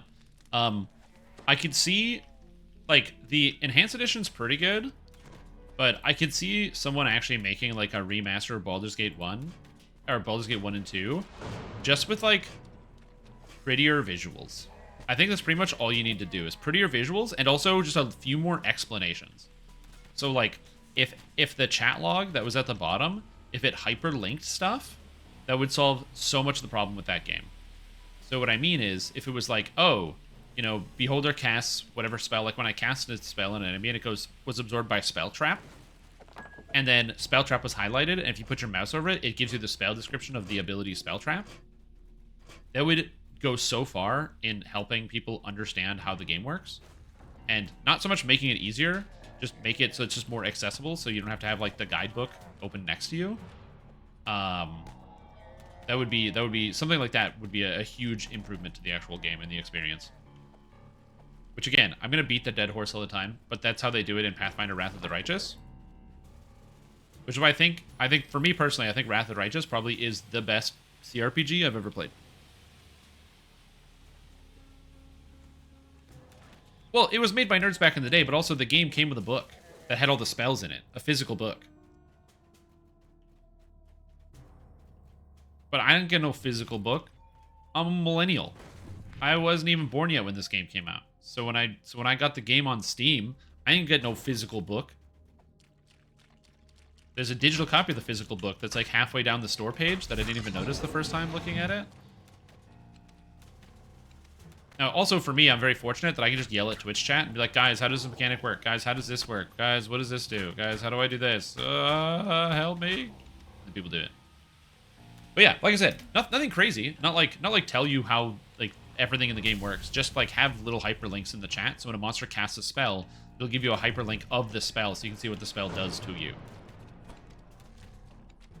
Or like when it says like, you know, spell resisted or something like that, you can put your cursor over top of spell resisted and it gives you a little box, like a tooltip that says, "Oh, some monsters have spell resistance and it does this." And you're like, "Ah, you can easily check." Again, you don't need to change the game or even change the rule system. Just having something in the game that explains the rule system when you need it on a need-to-know basis. Because the problem is, a lot of these games will tell you these things up front. They give you all the rules and then expect you to remember them as the game goes through. And that's stupid, because I don't need all the rules. Like, I don't need someone to explain to me how spell resistance works when I start the game, because the monsters don't have spell resistance, I don't have spell resistance, and it doesn't matter. But, you know, when you fight your first monster with spell resistance, and you cast an attack, and it says spell resistance, and you're like, oh, what does that mean? And then you have this little optional menu, because it's just highlighted in the chat. You can mouse over it and click it, and learn it yourself, should you want to. Like, that's the better way to do that, in my opinion. Because then you can learn it at your own pace, and it's not about, like, the game trying to shovel this information at you that you're just going to forget. Because a lot of games do that. Is they'll have these lengthy tutorials where they teach you everything you need to know to play the game, and then there'll be a mechanic you don't encounter for 8 to 10 hours, and you forgot how to do it.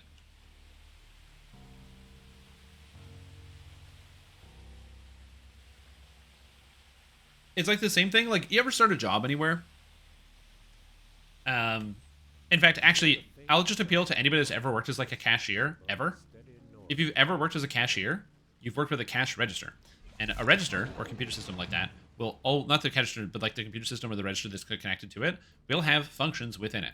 And most of the functions you don't need. You only need the main functions. However, there will be situations that come up where you need an alternate function. And the problem is, you might be taught that alternate function on your first or second day, and then you don't encounter it for a month. And then it comes up, and then somebody goes, hey, I wanted to do this, or like, I need to change this thing, or this price thing comes up. And your brain is like, well, I know the computer can do that, but I couldn't even begin to tell you how to do that. I don't know. It was in the guidebook. I read it at some point. It's the same thing, I think, also that happens with safety as well. So here's why people have complacency about safety procedures, and why people need to be reminded about safety procedures. It's because it's really easy to teach people about safety procedures, and they get started learning it, and they understand it, and then, you know, a year goes by with no safety incidents at your place of work, and then if something happens, an incident happens, either due to complacency with procedure or whatever it is, and then people don't know what to do because it's been such a long time since they've had to review the material. Oopsie whoopsie, that monster has spell resistance and can't be hit by your spells. Yeah, exactly. For D&D 2nd edition people? Oh, 100%. That's what I'm saying. Like, that's what I would want out of a remake. Make the game look a little prettier. Don't change the music, but just, like, have nice, tasteful reimaginings of some of the songs with just more modern instrumentation. So just, like, better samples, you know, using more sound channels and stuff to make the sound, the music just a little bit cleaner, a little bit nicer.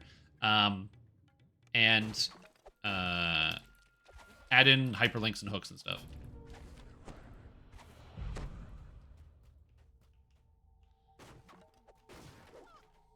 That's pretty much it.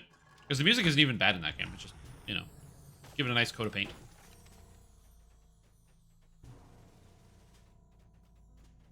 Because the remakes that I've enjoyed the most are the remakes that don't take away from what the series was, but only try to amp it up by adding more to the game and better features that make the game more interesting to those both starting it for the first time and also people returning.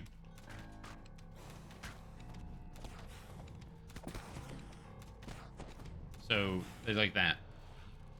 Like, for me, one of the best remakes of any video game I've ever played was the remake of Pokemon Gold and Silver.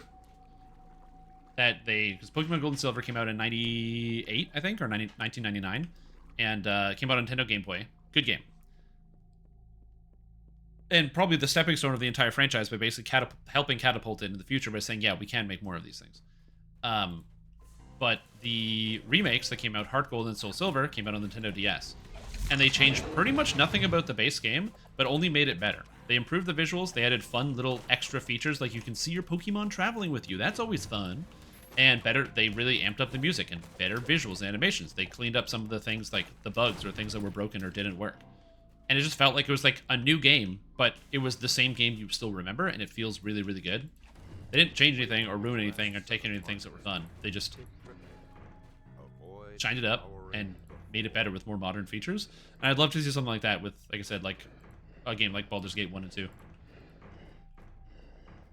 Call it Baldur's Gate Classic or something like that.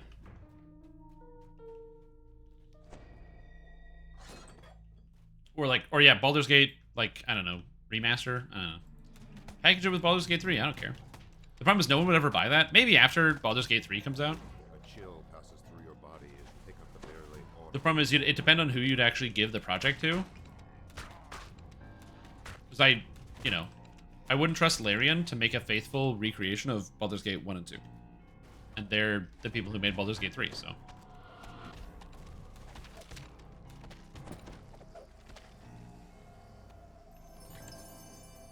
And the reason why I say that is because Baldur's Gate 3, the first time I played it was like shortly after the early access came out.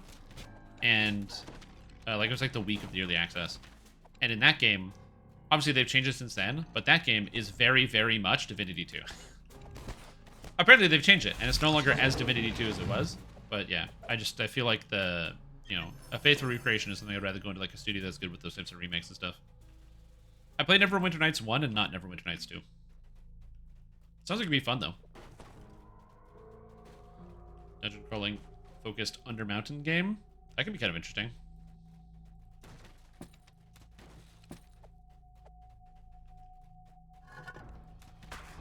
Die, bastards.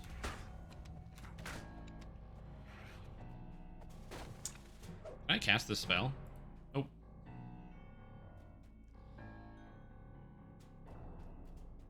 Unfortunately, I've never played a Undermountain focus game. I don't know much about Undermountain at all. And Neverwinter Nights is, I believe, 3rd edition, 3.0. So yeah. Pretty decent alternative. There's a roguelike mode. I still have to finish Wrath of the Righteous.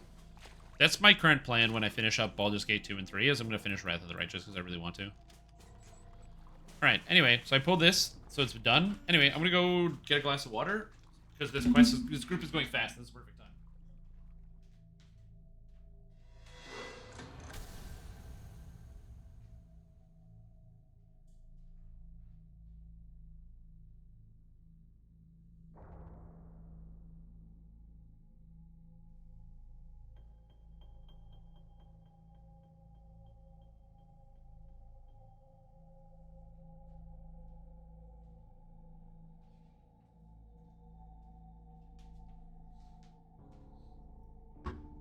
Here we go.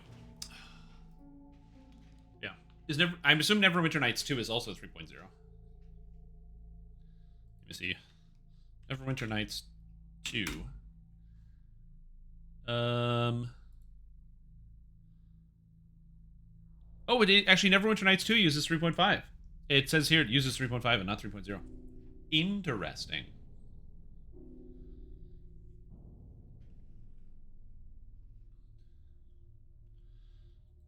Just to make them really 3.5 compliant, yeah. I like 3.5 more than 3.0, but that's also because it's just a cleaner system.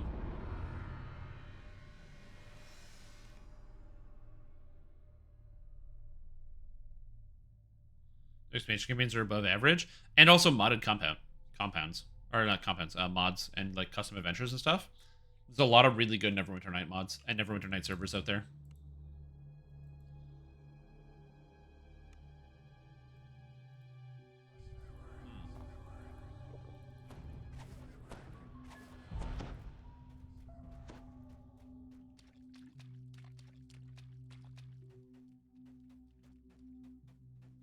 You played Wrath of the Righteous with your church group?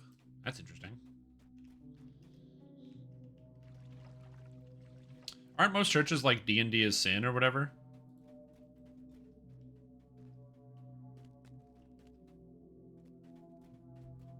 The hobgoblins have built dwellings here. The area would be reminiscent of a human village. Oh god. One for the skulls and spikes protruding from the walls. everybody around one character, and so not much party focus. Like, you have companions and such, but the game doesn't feel as full as other D&D party games. Yeah, I agree. But the thing about that is it also gives better, like, play with friends. I think that's a big deal with Neverwinter, is that Neverwinter Nights is really fun to play with your friends. Get a group of 3 friends, and you have an awesome time. Have you said anything about Pathfinder? Yeah. You look so confused? Yeah, I got a ping in Discord that makes no sense to me, so I'm trying to ignore it.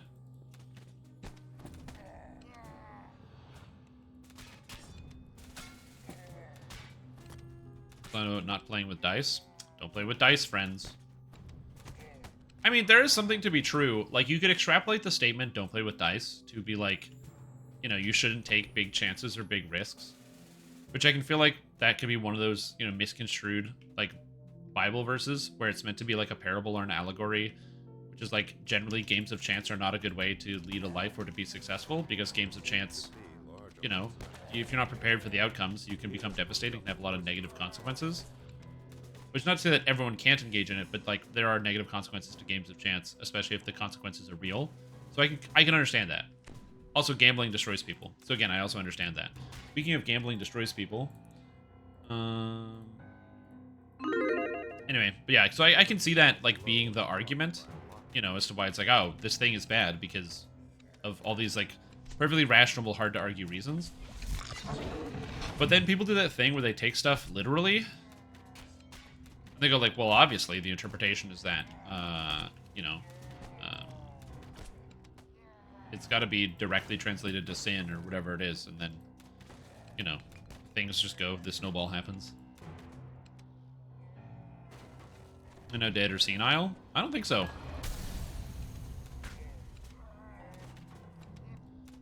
I mean, I could be wrong, but I feel like a lot of the people that run, like, a lot of the larger churches or churches and organizations are probably still fairly old. I think their testimony and their ideas are probably fairly relevant.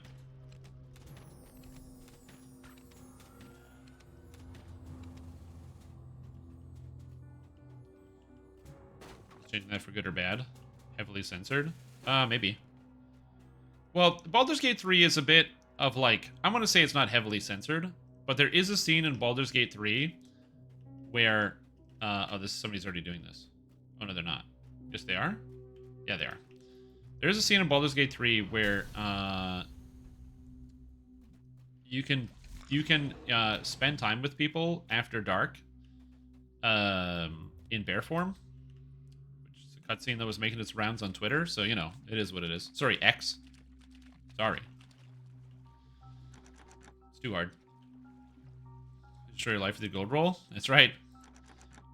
We're either buying 2 boats, or taking a 3rd mortgage on the house, getting the bank to foreclose the house, and then we're going to the streets, baby. Let's go. It's for nothing, Grandma. I mean, she probably made some, like, bomb-ass, like, cookies or whatever. Or brownies.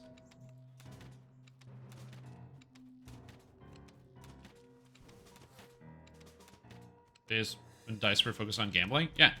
Like I said, there is wisdom behind the idea of, like, gambling bad. You know, it's not like a new idea or, like, a confusing idea that people have destroyed their lives with gambling. So, yeah. Does the shapeshifter's whole intimacy, like, where werewolves things? That's a great question. I don't know the answer to that question.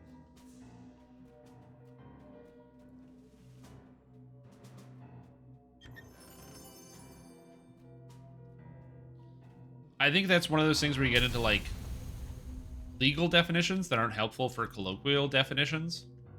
You know, the whole, like, tomato is considered a vegetable by the US government, therefore eating pizza means I'm eating my vegetables because it's in tomato sauce. And it's one of those things where, like, a technical definition is not helpful for the people that need it because they don't use it that way, so the definition that's given doesn't matter. Does that make sense? So only a bear shape, but still. Yeah, all that too. But also, again, even if you extrapolate it out, you know, there's a person under that skin. It's a bear. Roar. but it's nowhere near as pervasive as before. Yeah, like I said, I'm very not religious, so I'm not part of like any religious denominations or groups. I don't go to no church. So I just have to trust what I hear from other people about their experiences still going to churches and things like that. Because you got to be mindful about what you hear in the media, like the old popular media about that, because they'll sensationalize everything. So that's why I usually like talking to people. It's one of the things I enjoy about Twitch chat is you just get to talk to people like you guys and be like, oh, you had this experience? That's cool. And again, not use that to extrapolate out, just chat about it.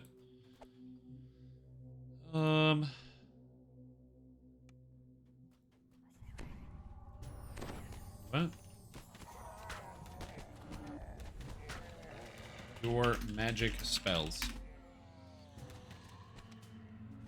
Huh. That's weird.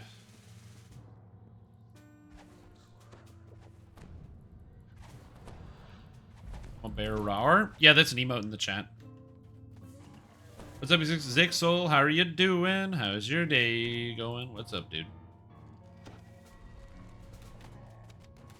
Saying they agree on something is going to be stupid? Well, exactly. It's going to be individuals and stuff. Because you're going to have each individual group and denomination.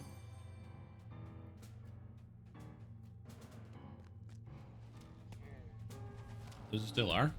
Yeah, like I said, I just don't know anything about it.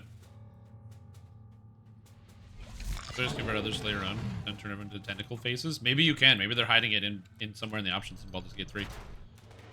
Who knows? Apparently the game has like 12,000 endings or something, so... Like, what? Chrono Trigger had 40 endings in Super Nintendo? They were like, hold my beer.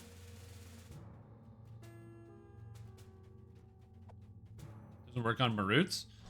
That's not a surprise to me.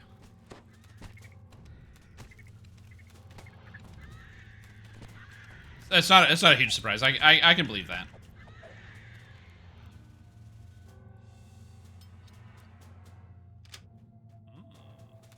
Plus 38 to disable? Oh, baby.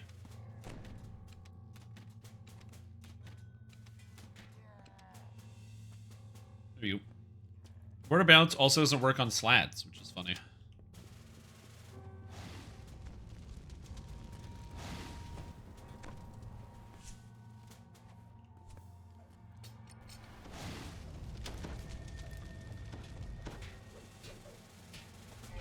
What's up? Yeah. Is that I don't... I'm just saying what I saw in like the advertising and the marketing where they're like, there's like 1 million endings in the game.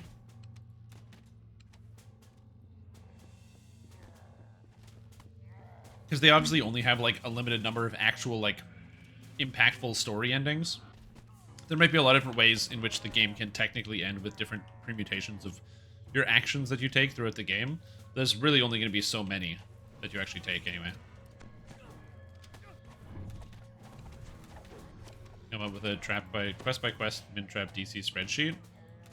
Oh, if you don't know, it's in it's all in the wiki. The DDO wiki has the trap DCs for every quest.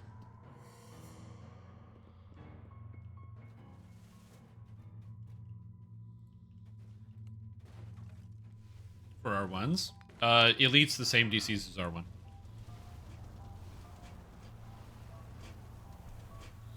Slash chaotic neutral. That's not how Word of Balance works. Word of Balance does a d8 damage per alignment that you have.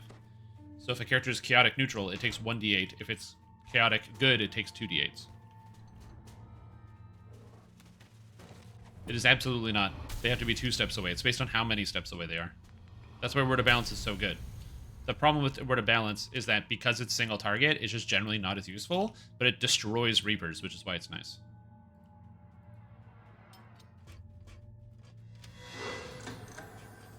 You got them all? Nice. What's up, DJ Sykes? How are you doing today? How are ya? Welcome, welcome. Hopefully you're doing good.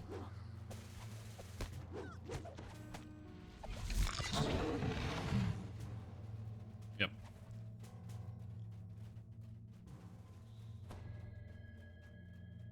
But yeah, alignment, I think, is one of those things that either there's some type of, like, mysterious process that's bugging out monsters' alignments, or if the alignments have to be set individually on a quest-by-quest basis, that the designers of some adventures either didn't realize it or know what the alignment should be, and it just never made it in to what the proper alignment should be across the game. Because to my understanding, is that a lot of things in DDO are not based off of like a single mutable spreadsheet where like, oh, I need a level 11 slad, just type in 11, grab the monster type, and drag and drop it into your dungeon, but that the monster statting has to be all done by hand for all the adventures, or for the most part in the adventures, and as a result, you end up getting a lot of inconsistencies quest to quest, and adventure pack to adventure pack. Universal damage act like a bonus to their damage types of damage? I don't know. There's no such thing in DDO called universal damage. So, do you mean universal spell power? I'm not sure what you mean.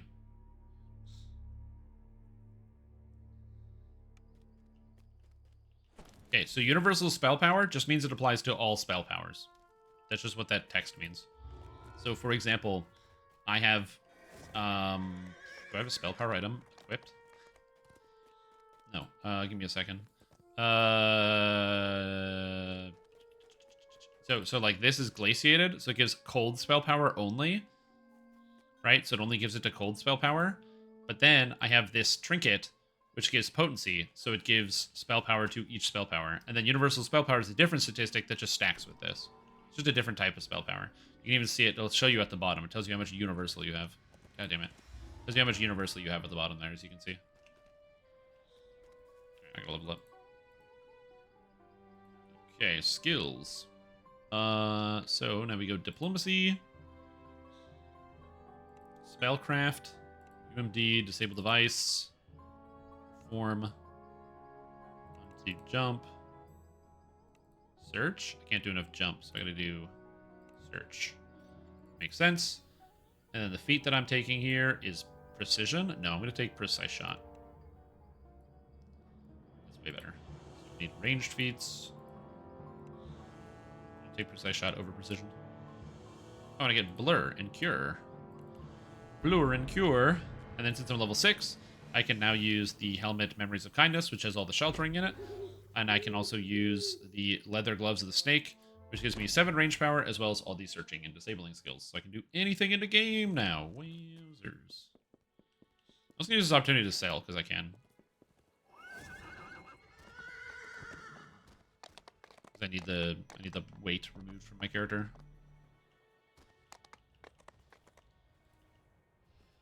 Okay, and now we're just gonna sell a bunch of garbage. Explain it in chat. Sunken slippers. Oh, perfect. Thank you. I will check that out in just a moment.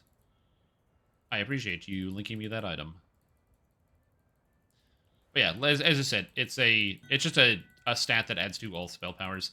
It's one of those things that I don't really think about or explain because it's so implicitly obvious to me that that's how it works. And I just kind of forget that these are mechanics that is not always going to be obvious to everybody that plays this game.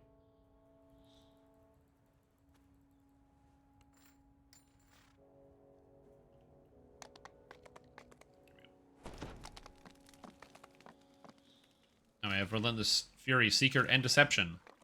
And Accuracy.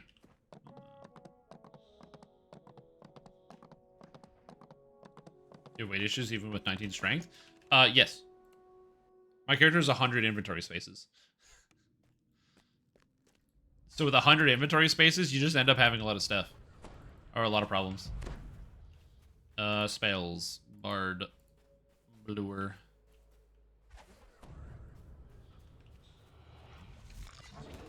Oh, we didn't go this way. Why didn't we go this way? This is like the first way.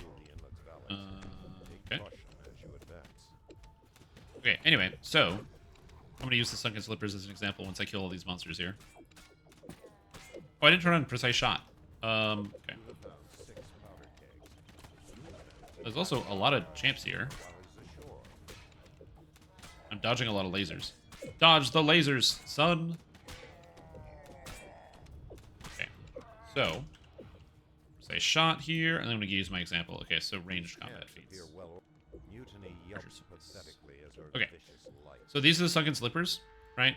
So you've got potency and quality potency, and these apply to all spell powers. Again, not the same thing as... These have Reaper Enchantment power. Nice. These are great boots. God damn, dude. Cruel Cut, though? Ugh. I said it's good if you're a caster. But, for example, Reaper Enchantment power has bonus to melee power, range power, and universal spell power, which means it applies to everything, all spell powers, and it stacks with everything. versus quality potency. It's quality bonus to each individual spell power, but it's not universal. It does not stack with other quality bonuses. Again, every bonus in DDO has like a prefix. And the sooner you learn that and figure that out, it helps out a lot. Because things with the same prefix don't stack, unfortunately.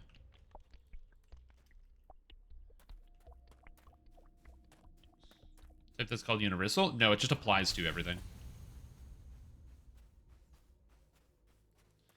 The only time I have weight issues? Yeah. It's just mostly because I don't like moving slower, and also I don't want to lower my dodge chance. Has been transformed into a floating bomb. You hear a bellowing voice not far away.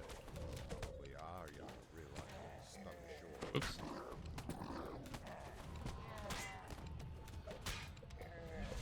Yeah, definitely more gods and favorite weapons to have to fight a greater good Vecna. I mean, they always can, for sure. I kind of do want them to add in more deities, because we honestly don't have that many. Because there's more they could do in DDO. Just even in Eberron, they could add more deities as things that you should follow. So that's definitely an option. I think the quest is done. Oops.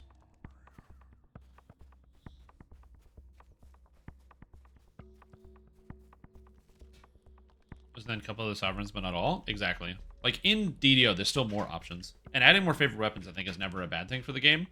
Before, when favorite weapons didn't really matter too much, I don't think it mattered at all. But now that favorite weapons are tied intrinsically to Paladin and Favored Soul, it's really important to have weapons be favored. Because it just means that Paladins and Favored Souls can only use certain weapon types until they get expanded more in the game. Which I don't conceptually mind that they can't use every weapon. But, like, all bludgeoning, or like Warhammer's the only bludgeoning weapon that's not locked by using Forgotten Realms. Like, oof. That's a rough one, dude.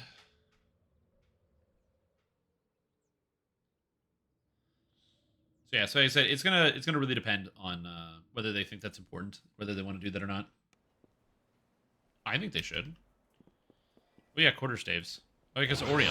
I forgot about Orion. Why do we have favored weapons? Why don't we have favorite weapons instead? Because a favorite weapon is your favorite weapon, and a favored weapon is the weapon that's favored by your deity, and generally, the deity is more important to your life than you are, if you're like a devout religious person. Because the deity is the thing in which you base the foundation of your life when you are following in that position.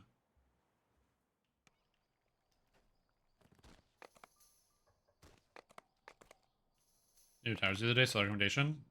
Much better than the other Edmund book I tried to listen to. Appreciate all the details from Keith. Looking forward to the rest of the trilogy. They're really good. The whole trilogy, City of Towers and all that, very, very good. Would definitely recommend. City of Towers, and then the other two, they're on the Shelf behind me. I just can't remember the name of the titles.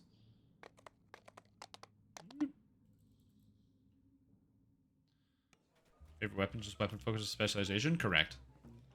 That is something that I would love to... That in every D&D game I've ever ran in 3.5, I've taken the DDO specialization of slashing, bludgeoning, piercing, ranged. Actually, I don't have ranged, just slashing, bludgeoning, piercing.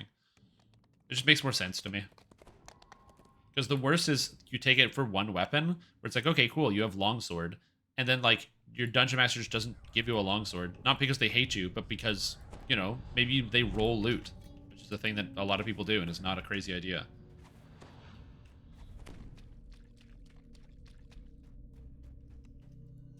Shadowland and Gates of Night, thank you. They're both very good. I will say, the only issue I ever had with those books was the fact that the main character, Dane, is this, like, very, very proficient and proud soldier. And almost every single combat in the entire trilogy opens with, he drops his swords. And I always found that really funny. It's like the opening of the first book, they get into a fight, and this guy disarms them. I'm like, oh my god, dude. Get, like, a chain and put them on your arms. Get a friggin' lanyard. Okay? Remember Nintendo Wii? They had those lanyards to keep your Wiimotes in your hands in case, you know, you gave it to grandma and she decided to chuck it at the TV screen?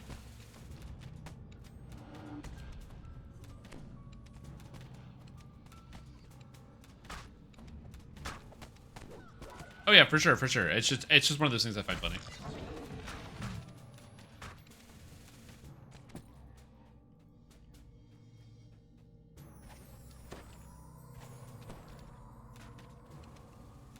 Get out of here, violet slime.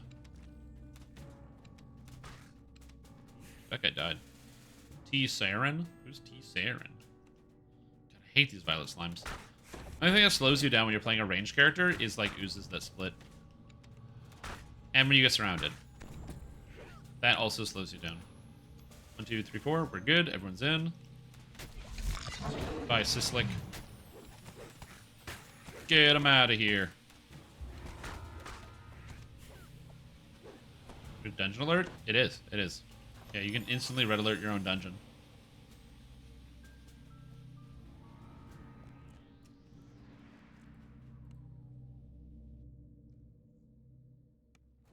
Yeah, there's so many good books.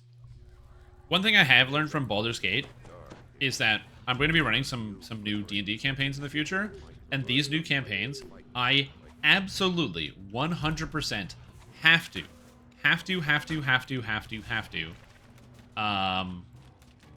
put better flavor text.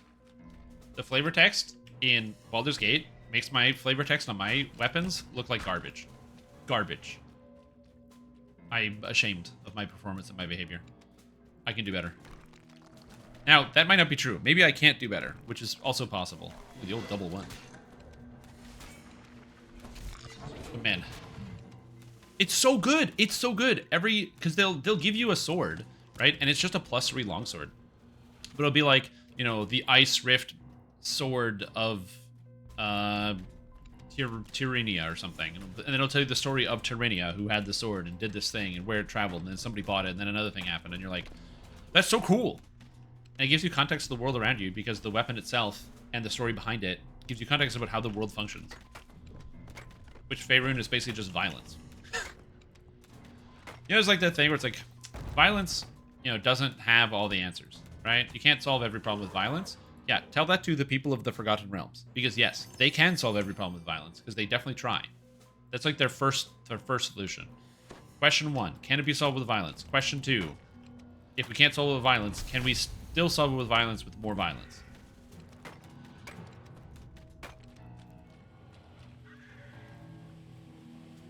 A Japon's H-star? I don't know what that is.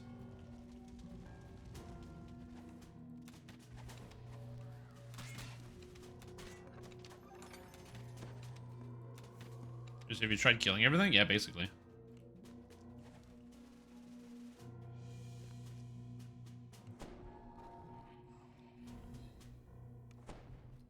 Doral reference drow. Yeah, like I said, it's a fun solution.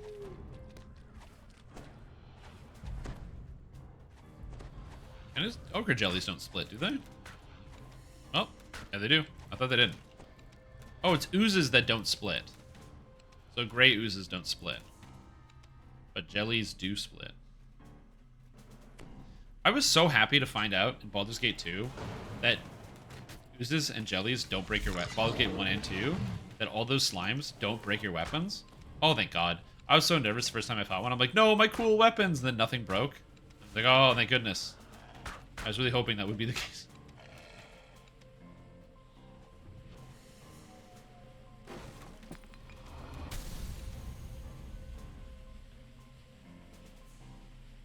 Go. Ah, shit. I was not paying attention. What's up, Reaper? How are you doing? We guys have 4 times if necessary? Yep. Yeah, I just find it funny how, like, so many people just open fire on you in Baldur's Gate. I can understand where people get the perspective if they end up playing a game like Baldur's Gate 1 and 2, and then they play a pen and paper game, and they just end up fighting every single NPC they come across, because, like, yeah, that happens basically in Baldur's Gate 1 and 2. Need to remake party. People stop getting stuck.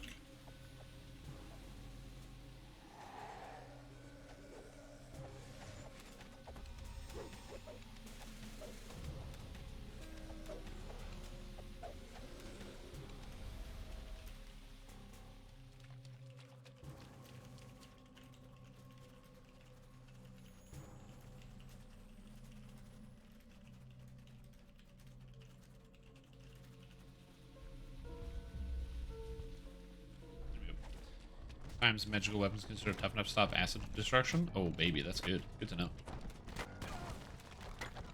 Have breast monsters? Oh, I guess it doesn't. I haven't encountered any.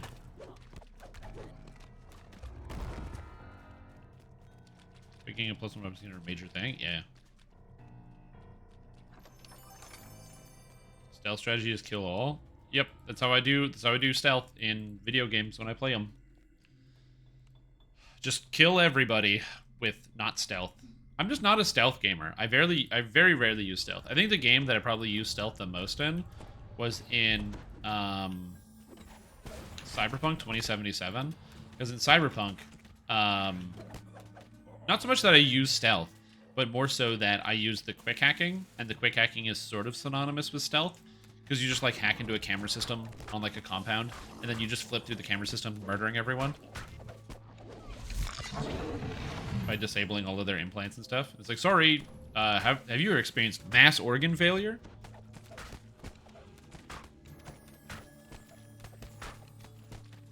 Stop splitting these oozes, but it's fun.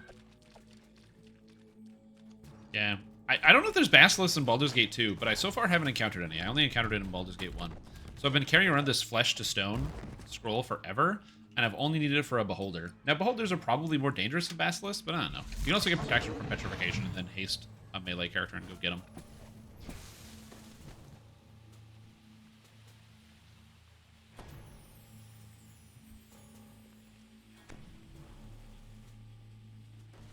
I'm very excited to finish Baldur's Gate 2 and then start Googling the hell out of it and learn about how the game works and like what are good strategies and all sorts of other stuff. Visible crossbows? No, they're right here. They're in my hands.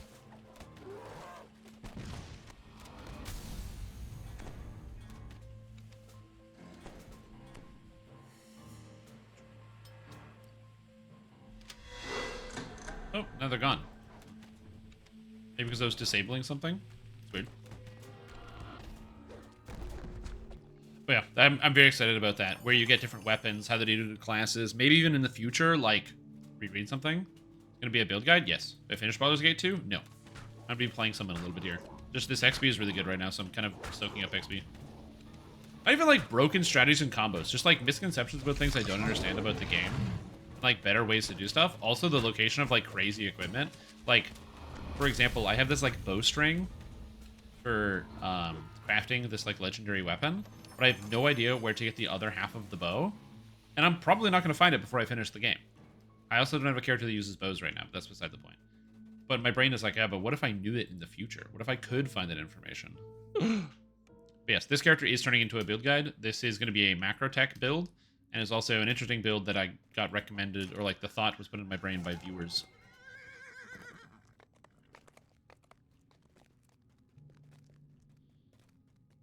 What am I taking maximize at 12? Honestly, this is pretty good. Okay, it's not bad. Yeah, I haven't finished Baldur's Gate 2. Oh, they're taking 7 and going to do 3 Barrels Cove. Alright, I'll probably stick around for 3 Barrel Cove, maybe something else, and then swap over to Boulder Gate. We were just the main story. I'm doing everything that I find. I haven't skipped any quests. So if I don't find a quest, I'm not doing it. Because I didn't find it, so I didn't do it.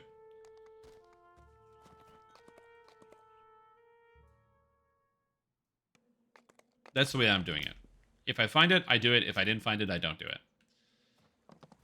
So I have, how much left? I have the quest from the Limited Wish to do, and then pretty much just going, and then throwing a ball, and the Watcher's Keep, and going to confront John Arenicus. Circus tent, unless you want to go back? No. That's not content. That's just frustration. I'm good. I don't need getting over it with Bennett Foddy in Baldur's Gate. I'm good.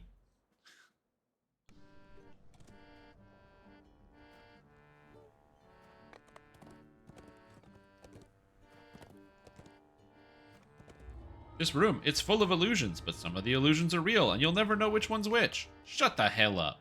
Shut up, video game. Stupid game.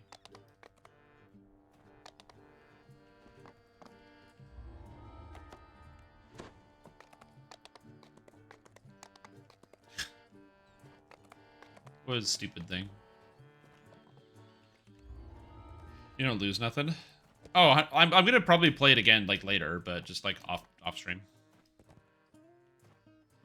Successful in the expansion. Well, that was my plan. My plan is I want to finish the Throne of Ball, and if time permits, do Watcher's Keep. So I'm gonna make like a separate save before the end of Throne of Ball whenever I get there, and then do that. You stand only up these days. I haven't played only up. I wouldn't want to spend $10 to subject myself to that. Is Reaper Golem Enchantment good, or should I aim for Reaper Power Enhancement? +1 attack and spell pen versus 3 melee power, range power? It depends.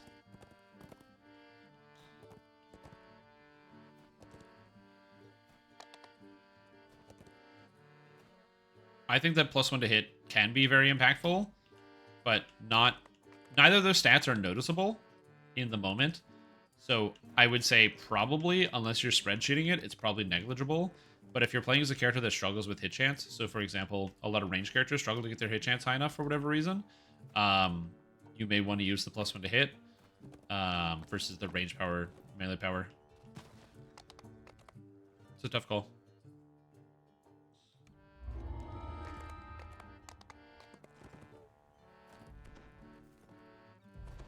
Can I use every asset in Unity? Yeah, that's it. I've seen only up. People ask me if I wanted to play it or if I was going to play it on stream. The answer is a resounding no. But yeah.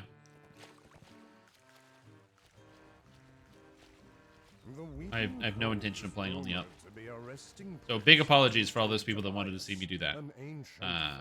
Okay. I never finished getting over it with Bennett Foddy because of frustration, and I'm okay with that. I'm perfectly fine about the fact that I didn't finish that game, so it's all right. Wailing and moaning becomes clearer as you enter the cave. I do not need to finish getting over it with Benefati. I hated that video game.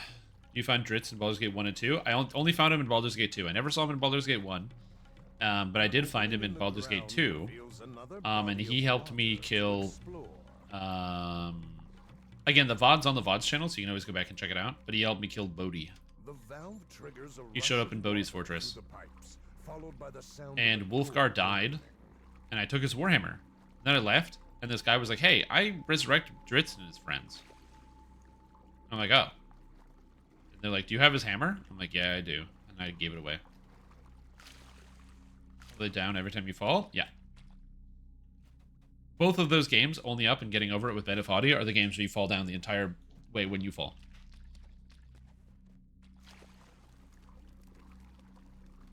But I will say that Only Up is a different game in the sense that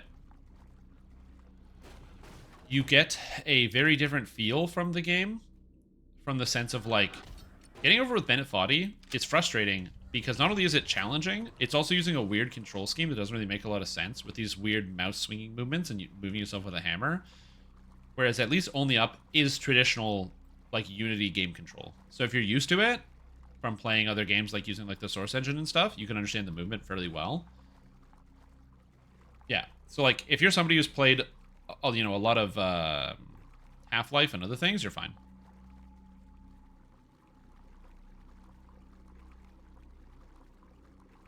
Kill Knight? Yeah, dude. You can kill Dritz in Baldur's Gate 1. Then how does he show up in Baldur's Gate 2, huh? I mean, I guess if he does have, like, a guy whose little job is to follow him around and pick his corpse off the ground, makes sense. Main character with Completionist 2? Yep. I already got Racial Completionist on another character, and, like, once I had Racial Completionist, I had no real reason to keep playing it, because, like, what am I going to do? Plus, also, it makes it, like, when I play character builds, and, like, I'm like, hey, guys, this build is really good. I'm, like, insanely out of touch, because I'm playing a character with Racial Completionist, and every character is good with Racial Completionist. Oh, they just have someone else's alt login? Yeah, so many people named Dritz.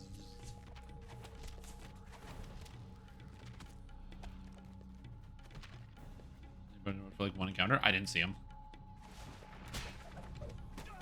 I just ran into him on the road, and he's like, hey, I don't know you. And I'm like, I don't know you either. And he's like, okay. And I'm like, do you want to help me go fight this vampire? She's, like, super mega strong. And he's like, oh, yeah, throw my friends into, like, the wood chipper? All right, sounds good. And into the wood chipper they went. And trust me, that meat shield of Dritz and his whole group of friends, very handy. A slight breeze emerged. Admittedly, he actually didn't do anything in the final fight because I killed Bodhi. The only thing he did is hit my character, Peter Pipega, in the face repeatedly after I got charmed. A ship's mast rises up from a chasm in the cave floor.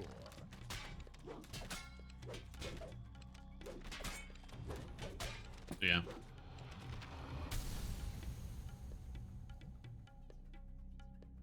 I guess I'll just wait here since these guys are doing the thing. Nice.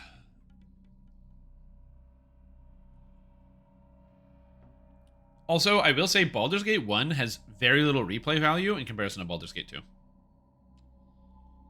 Baldur's Gate 2 is so much better than Baldur's Gate 1, it's like astounding. Like, the characters and stories are more complex, the places are more interesting, the people and your companions in your party are also more interesting. So, like, Baldur's Gate 2 is so much of a better game. Because you have more options. I wouldn't even say that. I think it's just that, you know, the world is much better designed because they had a lot of experience after making the first one. I mean, there is more options for sure, but like I said, I think a lot of it is just, you know, the developers had the experience from making the first one. You can see their improvements. Like, you can see it in real time. Yeah, you actually talk to your companions. Your companions aren't just stat sticks.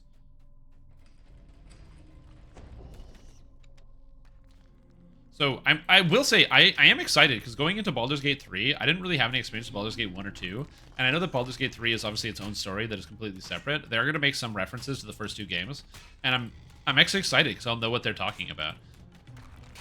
Because, who knows, maybe I'll meet Minsk somewhere. Or somebody will talk about it, and I'll be like, oh, I know you.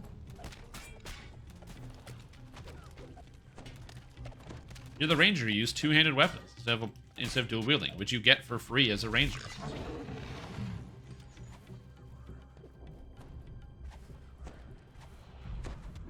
Levers appear on opposite sides of the room. Adorned with as the lever flips back. John Arenicus High School? Oh my god. No, not John Arenicus High School. So he's like, okay, I did my 2 spells done for the day. Yeah, and they're low power. Also, something that's weird about 2nd edition is the number of spells is just infinitely scale. The door before you And become better as the game goes on. It's just weird. It's something I'm not used to in a lot of D&D games. True, I did immediately kick Yashima out of my party. He does suck. He's really annoying. I couldn't stand to listen to his drivel for like several adventures. There's no way.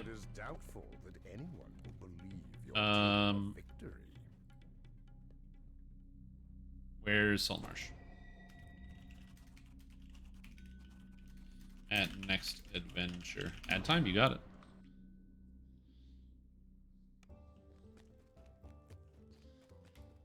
Alright, to the Grove.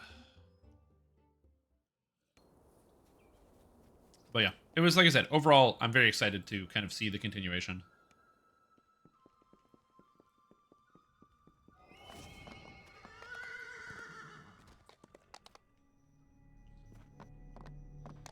Bard. Hello, Bard.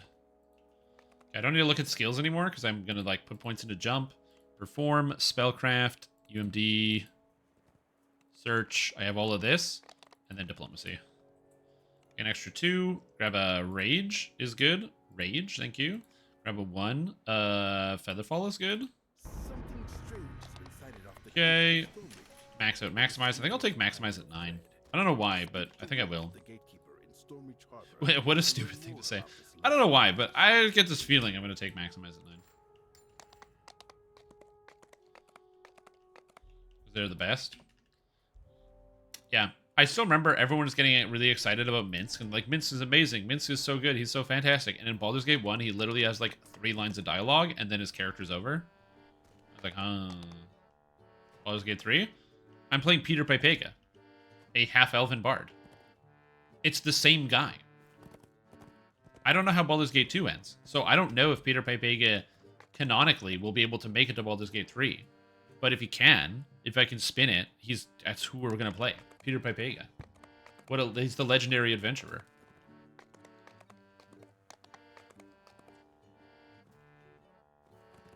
Because remember, a story is in what you're told, right? A story is what you're told. So you might be like, oh, but, you know, Strim Tom, in the story, you know, Peter Pipega dies at the end of Baldur's Gate 2. Again, I don't know. So maybe he can't make it to Baldur's Gate 3. But that's the story you're told. Could you imagine if you finished the Fellowship, or the Lord of the Rings, the Fellowship of the Ring, okay? And you're like, dude, Gandalf dies. Guy dies. Because that's the story you were told. Then you find out, boom, Two Towers comes out. Guy's resurrected from the dead. He's Gandalf the White. And there He's back. ran out. Gandalf is back. He's like Diablo. You can't get rid of him. Same thing with Peter Pipega. What if he just comes back? You don't know. Yeah, I don't know. Oh, girls. Gotcha. I don't know what quest we went to. It's like 100 years. Yeah. The Immortal Bard? Yeah. Like I said, so there's the spell Time Stop, right? So imagine you have a wizard who is like trying to hold time forever because they like don't ever want to age or something. They want to and they want to see the future or something like that, right? So you have some wizard who's trying to do that. That doesn't sound out of character for like the Forgotten Realms. Maybe there's some like power tripping guy who's like, yeah, I want to make it to the end of the universe. And then Peter Pipega, who has taken up heavy drinking after all of his bad experiences and throughout the adventures of Baldur's Gate 1 and 2, actually slips and falls through like a roof and crashes his way into this wizard's laboratory and accidentally stumbles into the chamber of time distortion. And the wizard can't get him out, so he's stuck there for 100 years. Then he pops out 100 years in the future. And he's like, oh shit, I guess I'm here now. Troglodyte stirs in the mist. This is Zauch, chieftain of the tribe. Sounds good. Peter will become Peter the Alcoholic? Yeah, basically. Progenitor of the eggs. Yeah, it's just like Futurama. Exactly. Why not? You don't need to reinvent the wheel, guys. When you have a good story, you just use a good story.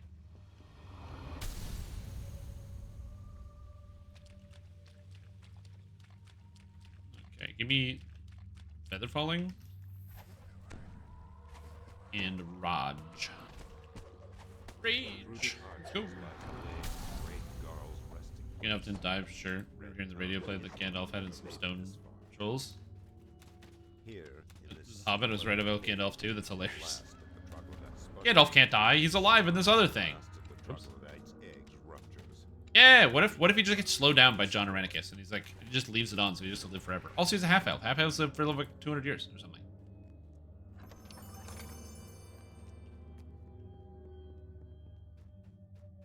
Send him elsewhere? Yeah. Like I said, there's like 100 things I could think of as to how I can make it work. All I need to know is how the story ends, so I can write Peter Pipega's story. I just gotta know how to fill in the gaps. Oh wait, are we doing both of these? I think we're doing the other girls. Oh shit, we're just doing the whole thing. Let's go. Comes to it. Again, I don't have the story ends. So I do appreciate that a lot of you guys will listen to my rampant speculation, no matter how wrong it is, and then do me the kindness of not spoiling the whole story. I'm very, very grateful for people that will do that. Because I know it's easy to get like really wrapped up in the excitement and be like, no, dude, that's not how it happens. This is how it happens. And you want to like, you know, kind of fill me in. And I appreciate all the people who are not doing that. I am very grateful. So it allows me to kind of to see that excitement, because you can see it in my eyes, you know what I mean? Like you can hear what I'm saying and be like, oh, this guy actually is excited. It's like, yeah, damn, I'm stoked. I can't wait to get to the end of it.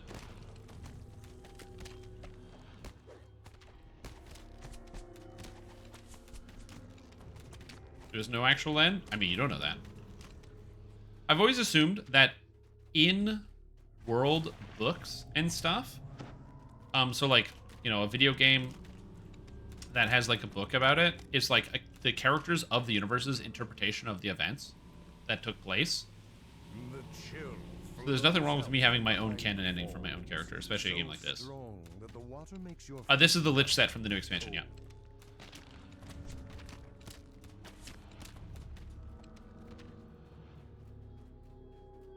Surpass Saravok. I don't remember how Baldur's Gate 2 ends at all. Yeah, I didn't surpass Saravok in the sense that like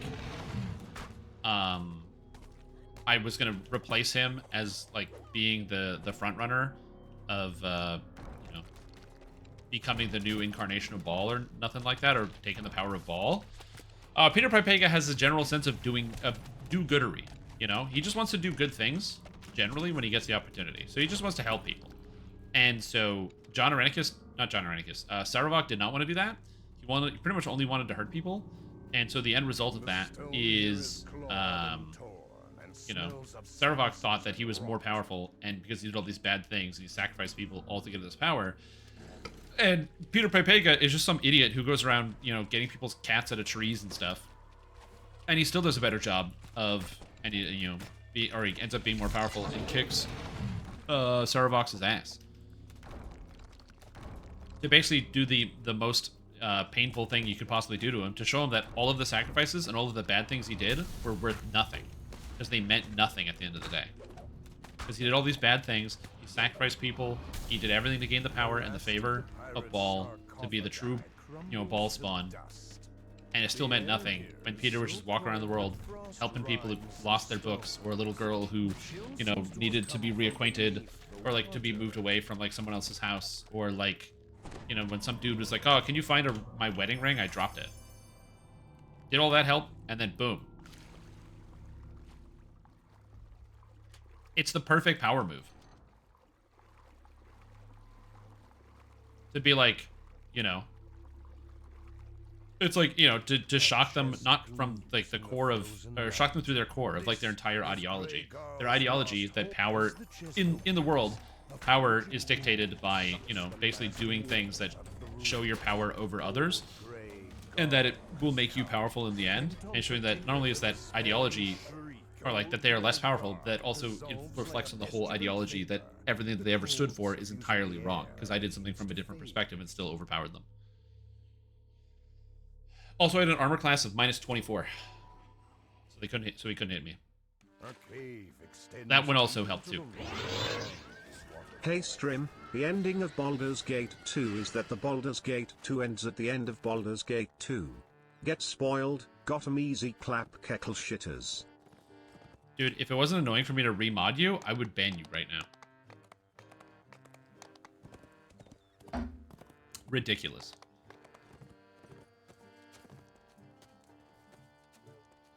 I am shocked. That's about it. A small building stands curiously alone. Wait a minute. In the center of the cove. They sell alcoholic Sunny D? Sunny D vodka seltzer? Bro, can I buy that? Hold on. Looking this up. I just saw it in the Discord. I didn't notice it before.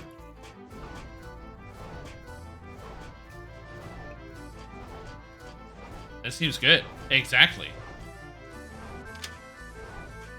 Oh my god, the website is so slow, dude.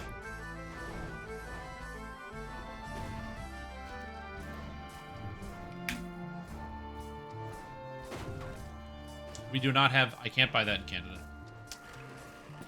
As much as I would want to buy vodka, Sunny D vodka seltzer, I unfortunately cannot. Bitter? Bro. Sunny D is not bitter. It's like one of the sweetest things in the galaxy.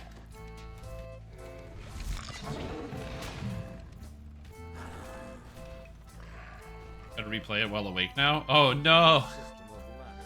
Dude, I will say, I hate it when when video games end with, it was a dream, or stories end with, it was a dream. It's so disappointing.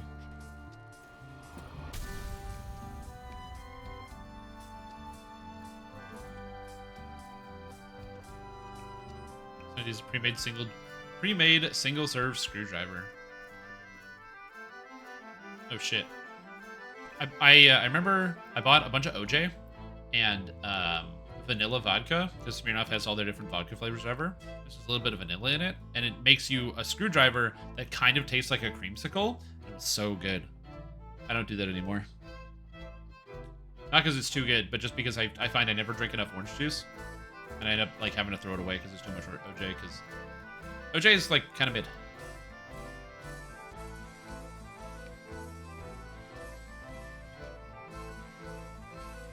The only time I'm okay with something being a dream is when that is within the context of the story of itself, where like the story is upfront with the fact that it is a dream, if that makes sense. So like, for example, a story, like imagine a story where the whole movie or whatever is in a dream because it's contextualizing like the events of somebody's life in a different way. Yeah, retconning a plot line sucks, yeah.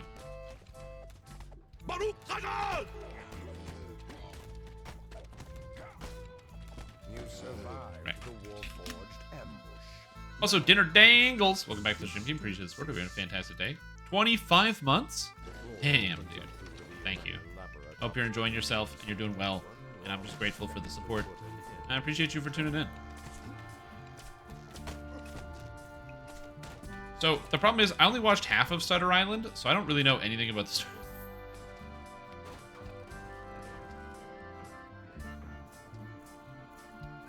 Behind you, what a game changer. Yeah, Ruin is not a directional spell. You don't need a face to cast Ruin. The other I always do this wrong. this lever fires a dark eye above, leading you to believe it is a trigger mechanism. Beer mixed with vanilla with vodka. It's no longer to go bad. The problem with that is grapefruit sucks. The portcullis And two, also grapefruit can inhibit your liver, so drinking and alcohol and grapefruit is a bad combination.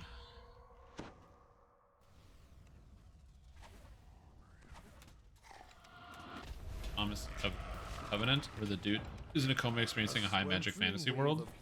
washes over your body. Oh, Rackham's Inferno so it's just like a to overcome. one of them Japanese animes but a book. You have weathered Rackham's Inferno. A few Where they think they're in the video burns game, of sweat coat your but they're actually just in a coma.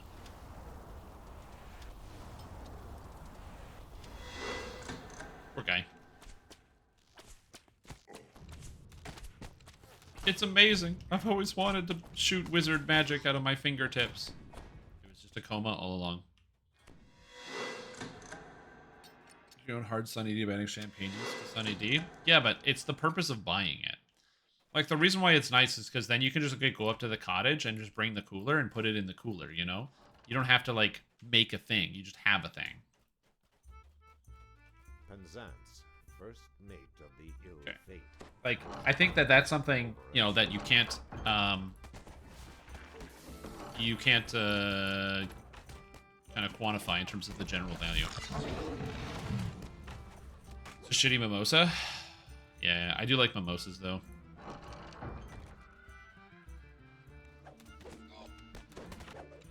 I do like mimosas. That's like one of my favorite things to do have on vacation. If I'm relaxing, just get some champagne and time to ramp up that those mimosas, baby.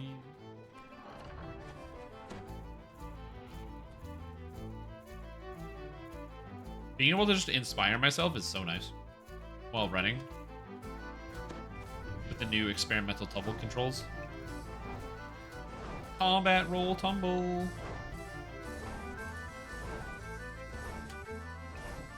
Just sipping. Yeah, I haven't gotten into like the whiskey and scotch train where some people will just buy these things and it's like, oh yeah, I don't know. Alone in the center of the code. Not that it's bad. It's just no. I'll call it. I'll say it's pretty bad. Acquired taste means it tastes bad for a very long time until you delude yourself into thinking it tastes good. Things that taste good, you can immediately verify that they taste good. Some people it's gonna be hilarious. Yeah, put one rank.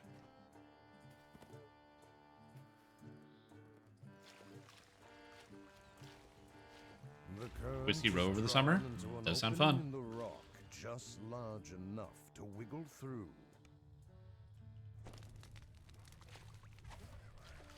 Like, there's definitely the psychological component to it, where it's like, you know, you could have like a, you know, sipping on some scotch while I sit at the computer, or like while I do another activity, makes me feel like a classy man, kind of.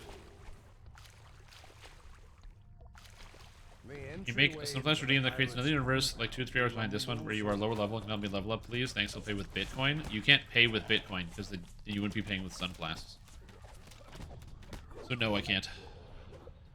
A strong breeze gusts from a crack in this wall. Adult Kool-Aid. Yeah, but again, Suddenly the clank Kool-Aid actually tastes good. of metal intensifies. This is why you just have a mixed drink, where you make Kool-Aid and put whiskey in it.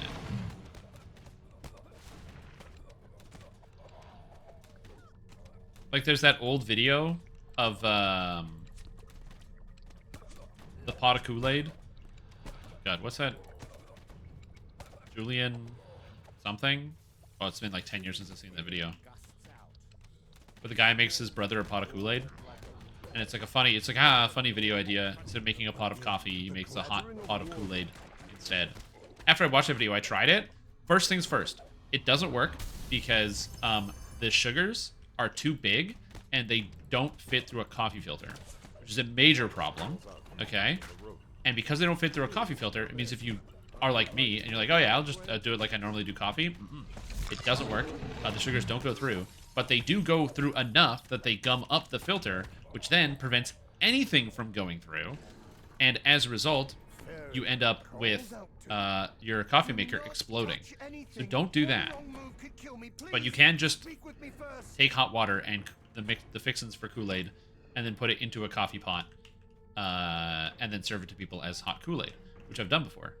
And it's great. It's just like cider, basically. That's a good way to think about it. It's like shitty cider. You just put some vodka in it, and you're all good. It's definitely better than Hot Dew.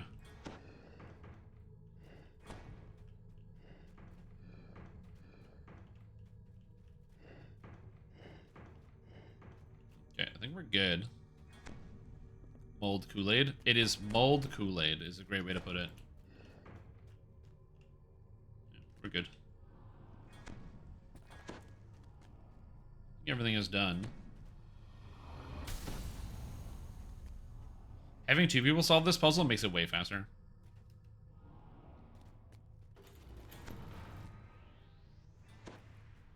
Doing this the last time, yeah, 4,000 XP, and having somebody just open it, like, it's not a lot. It's like 4,000 XP, dude.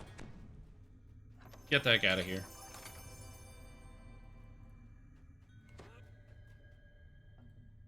How'd that guy die? Oh, we slash death. I got you. This is a fast way to get out of the quest. Now it's time for the stones run red. Efficient maximize does make negative and make your spells cheaper. So they were supposed to fix it so that didn't happen, and they didn't fix it so it does happen, yes.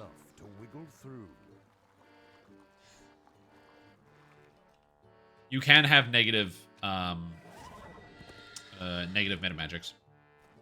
So for example, since Stormsinger gets efficient maximize here, and you can take efficient maximize here due to a bug that's minus 18 off the cost of maximize, if you take another one, that's minus 27 off the cost of maximize. Maximize only increases the cost by 25. So taking 27 off the cost means it now costs minus 2. And if you get a third one, you can decrease the cost of maximize by even more.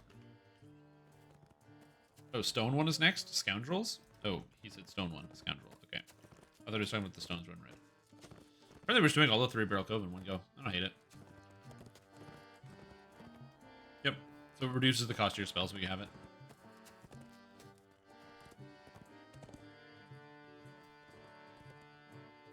The benefit of me taking maximize and then having the reduced cost of maximize means my character will be able to easily maximize all of my cure spells during the leveling process for fast and efficient healing.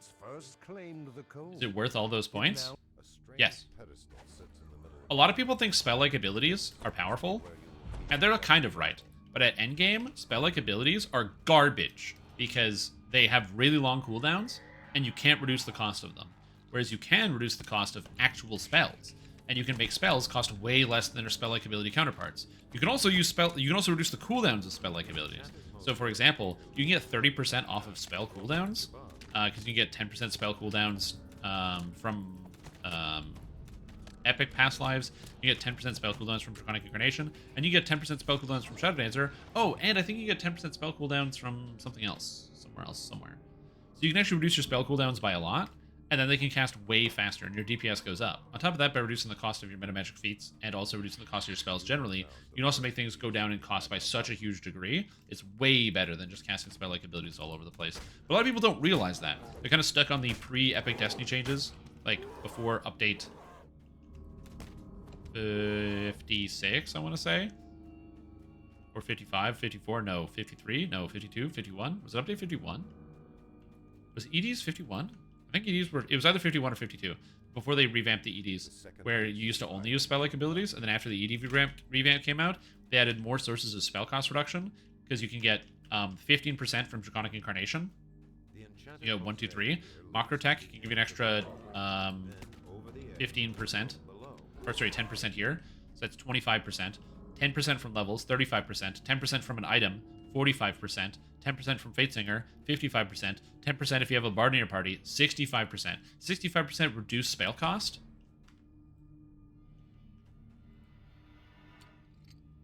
Now your spells cost nothing.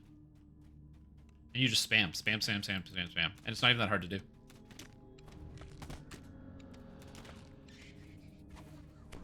It's the reason why they stopped giving more spell cost reduction as in legendary levels, and they only give it for epic levels, because it's already such a good statistic, and if they kept doing that, you'd get critical mass. Your spells cost too little. The ground, the idol's third piece has been located. The idol Just is use Draconic nearly Cost and Fate complete. Singer. Yep. Only one piece left to find. So the answer is it worth it? Yes. Yes, it is. A lot of people might not know that. Cast a spell and get mana back. Now you're thinking.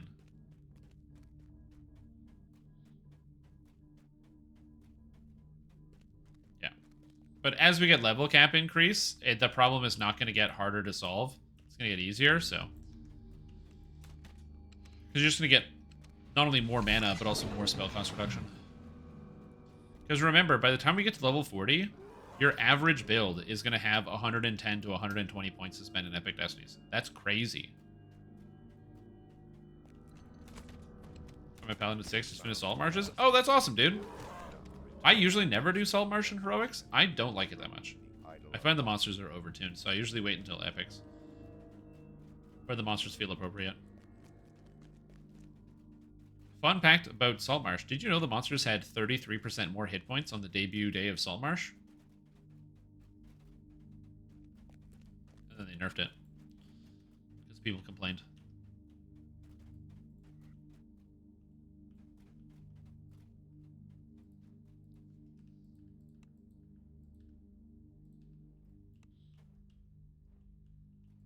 The idol rests upon its There we go. complete again. Well done.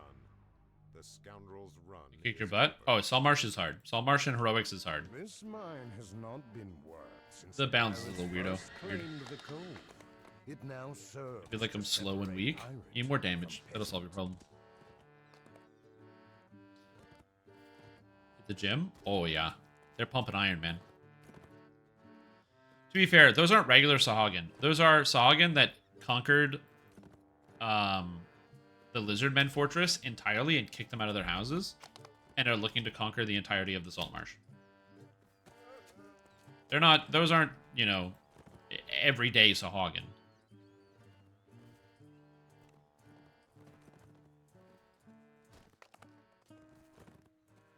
They're endgame Sahagin.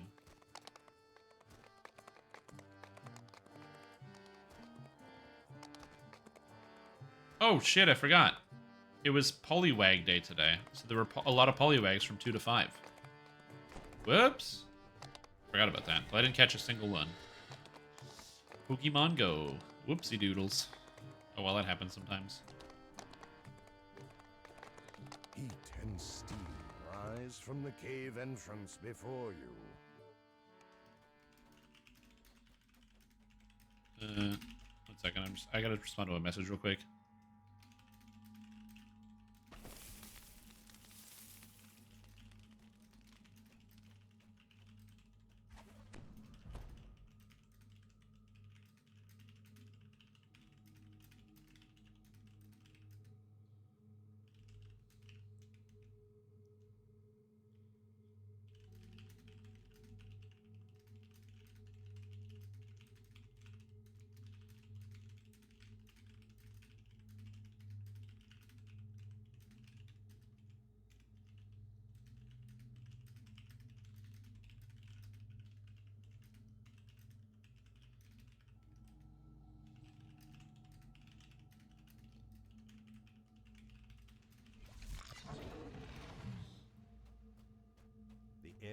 drops, whatever they're called, whatever those are. Yep, Mysterious Remnants drop from Champions, which are monsters that only spawn on hard and elite difficulty, only on quest level 3 or higher.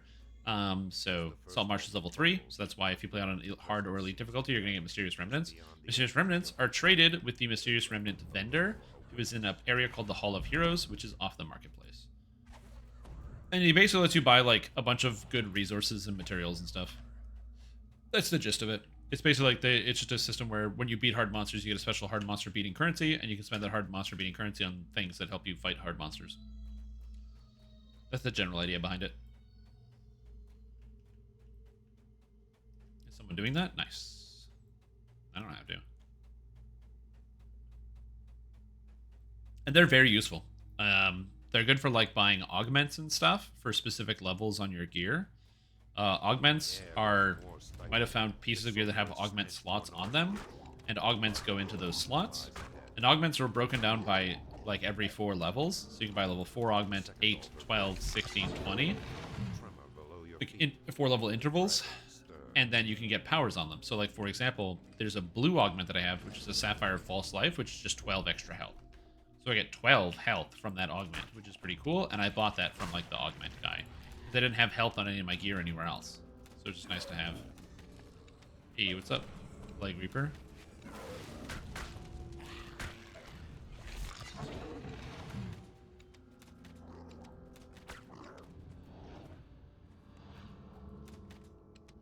See ya. Falls, he shouts something in an eldritch language. Love killing this guy at range. Stones echo his words, then are still. See ya. Quest done.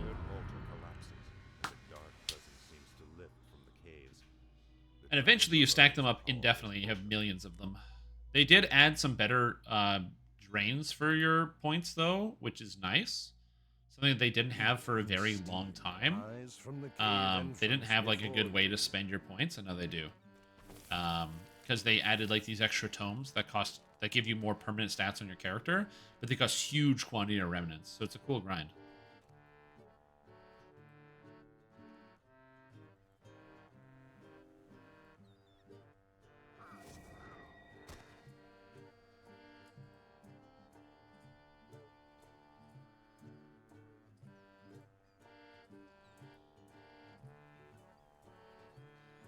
Update the quest. There we go. We're all set. For this quest, you don't actually have to have everyone grab them. You just have one person run to town and go get the adventure and hand it in. Oh, shoot. Whoop.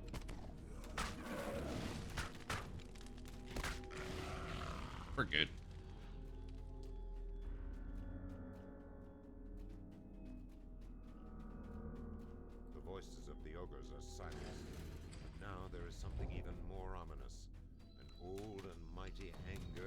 I was going to say, so the way this character is designed, by the way, is you're meant to get these, like, lightning strike abilities here. So you have this, like, Storm Singer's inspiration. And the idea is that I shoot people, and then they take damage from my lightning strikes that go down. And I have all the lightning strike powers. I have the thing that makes it so it freezes monsters. All this stuff is really cool. The problem is I don't get any of that until, like, way later. So I'm spending a bunch of points in a tree that doesn't really help me right now for this, like, interesting meme build. But I think it's going to be cool once I actually get it done. But again, it's going to be a bit of a wait and see in terms of how powerful the character actually is, and also how the abilities are actually useful, because I don't have most of them for the majority of the time. Now, I can make this character way better by just spending all my points in Inquisitive, but if I do that, I don't really have a lot of incentive to put points into the Stormsinger tree, and I won't be able to see the effectiveness of this like Storm Strike thing. So I am going to do the stupid thing, which is get the Storm Strike first, and then sort out the rest of it later, which will be fine.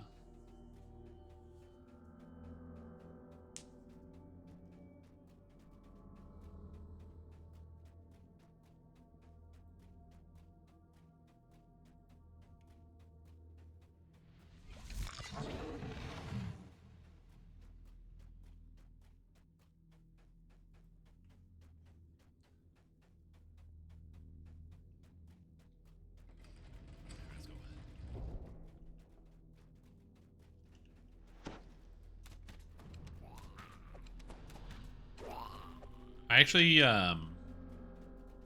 this character's looking pretty good.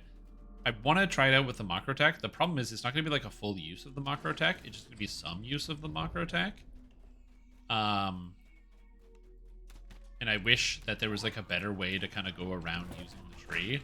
I just don't know how to use it well in the like regular softcore league, or like the regular game, because it's a very defensive tree and it has some cool offensive bonuses, but they're like a little all over the place, and the offense and defensive mix is really, really good for hardcore. Kind of weird on the regular servers. So I'm not sure how it's going to work. I do kind of want to see how the epic moment goes on a sorcerer. So I like the idea of playing a lightning sonic sorcerer and trying it out with the macrotech tree as opposed to draconic incarnation and seeing if the epic moment is worth it. Because it basically means you have no cooldowns on your spells. You're just blasting out magic constantly. But I don't know how good or bad that's going to be. So it's going to be a bit of a wait and see here.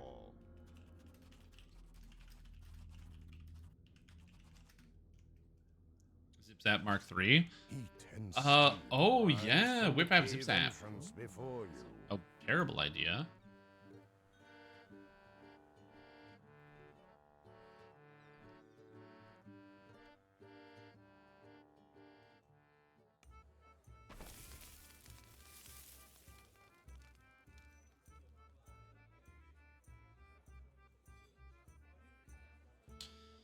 I am stuck and I can't go anywhere.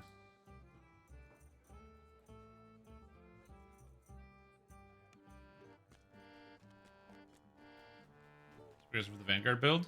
Thanks. Thanks for build progressing much better. Yeah. A lot of times it just takes practice with some of these builds, where you need, you just need time to get to know some of the intricacies of them. That happens to me as well, where a build won't feel good at the start of it, which ideally you want every character build in the game should feel pretty good at the beginning of it, but they don't always do that. And so, you know, it's not every build is going to feel good right away, or like you're going to understand it. But then once you get the flow of it, it starts to, you know, starts to come around.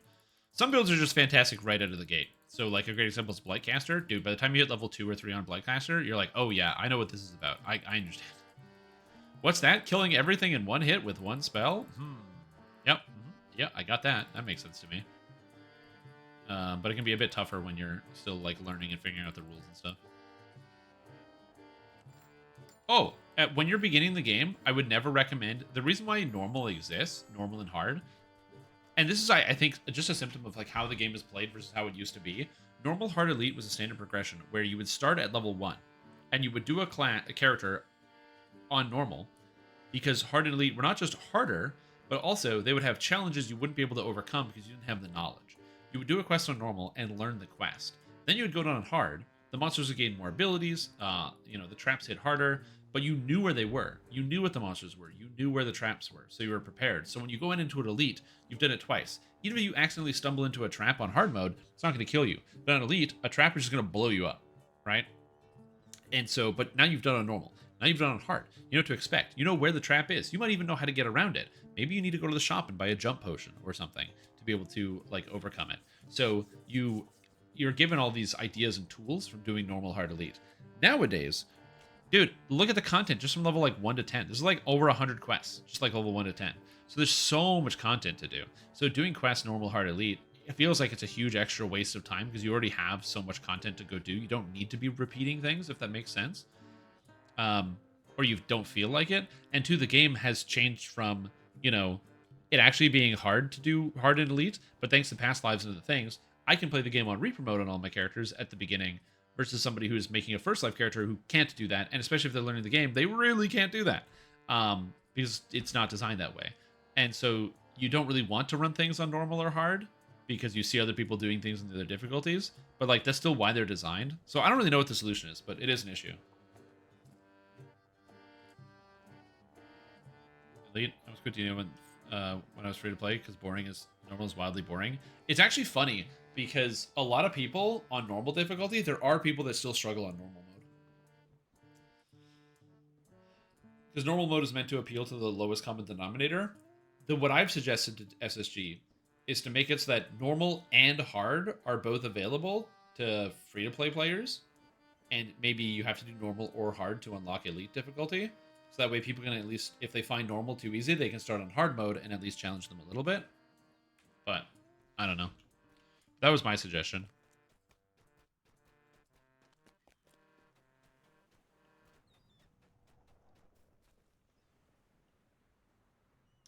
Anyway, speaking of things to do, I can use the bathroom, so I'll be right back. So enjoy my dancing drow.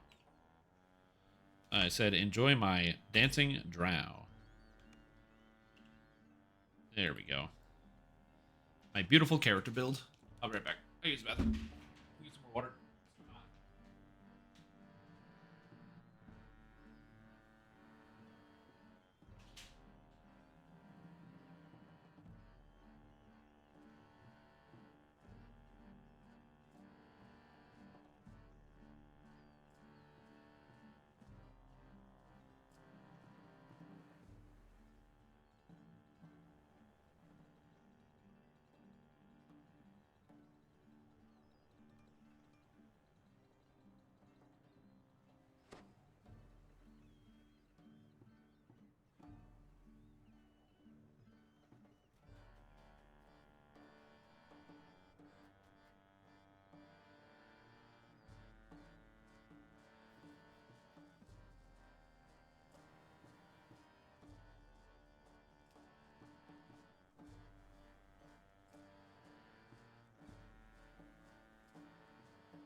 If you're a free IP.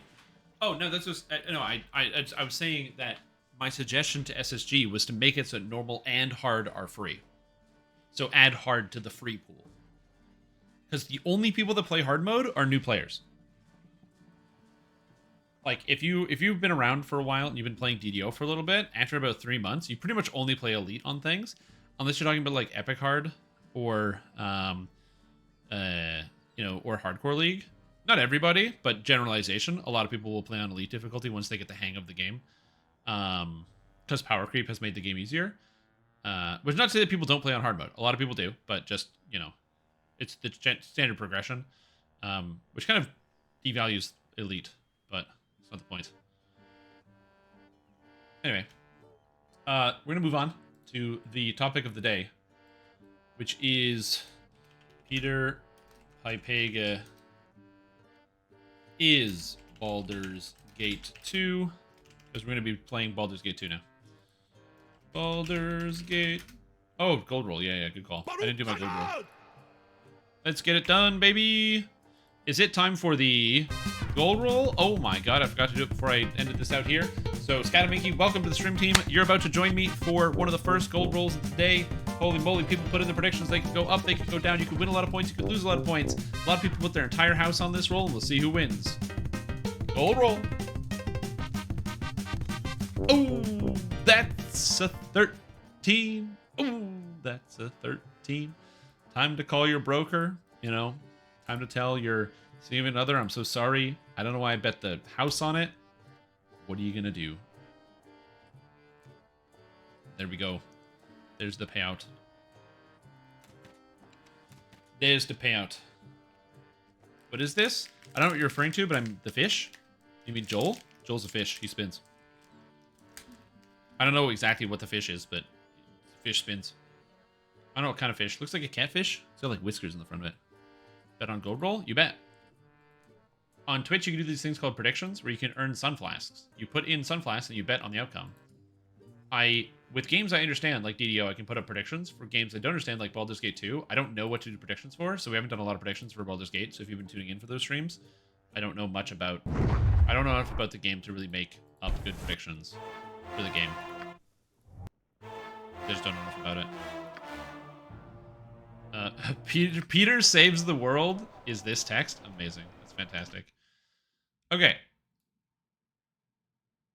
So, I'm gonna pause my music so we can get going. And How may I be of yeah. assistance? So, as far as I can tell, I have Watcher's Keep, and an Elven city needs my aid. So, I think I'm going here because I got this relic, the Rin Lanthorn, and I have to return back to the Elven Temple to clear the area, which is my next quest. What is it this time? Now I have 34,000 gold. I'm assuming I'll be able to spend it in Baldur's Gate, the Throne of Baal. So we'll see. Will Strim find the secret door and quest in the next room? Bet now. Yeah, basically. I don't really have anywhere else to go. So, or any other quest. So I'm just gonna go here. See how this goes. Oh, the Wish quest. Oh, yeah.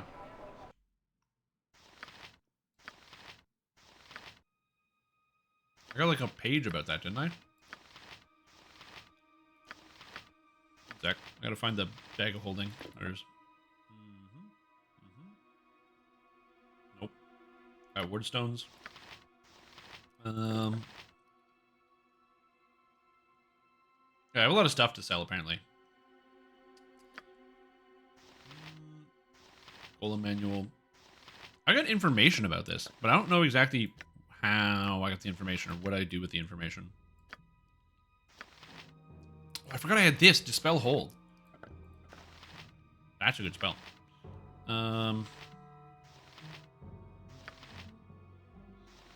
Okay, I gotta sell some stuff for sure.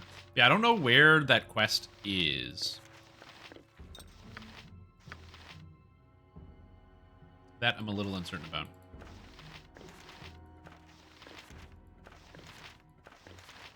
Okay. Also, I have a potion of genius. I can drink, I think. Alright, it's in the potion bag. I forgot I have a potion bag now. Which doesn't have any potions of genius. Because the potions of genius are actually just in Minsk's bag. Here you go. Drink the potion of genius. Okay, so now she has it. Death spell can go here. That can go here. Stunning symbol. Summon Ifriti can go to Peter. What is this? This is Pierce Shield. I'm actually going to keep this. Peter doesn't need to learn it. Summon Genie. I'll just keep it and summon it. Summon... What is this? Hekashir? Hakiashir? Summon Nishu. Hekashir, in fact, is a more powerful version of Nishu with more hit points, better attacks, and immune to normal weapons. By casting the Hekashir spell, the wizard calls into existence this thing. It does miss, it steals spells, and it's immune to magic. All of which are good things. Alright, let's learn this. Summon the Hekashir, Sphere of Chaos, Symbol of Stunning, the Death spell. All those things are pretty good. Let's hold on to these. We have the ammo belt. Oh, yeah. Yes? I gotta sell some I shall cards. attend to it in a trice.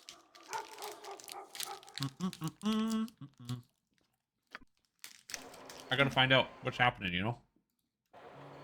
I shall attend to it in a trice. I didn't even go into half of these shops. I never went to Phoenicia's home. Or the ore merchant.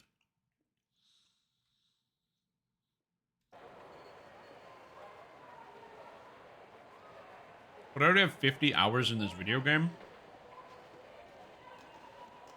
Oh, whoops.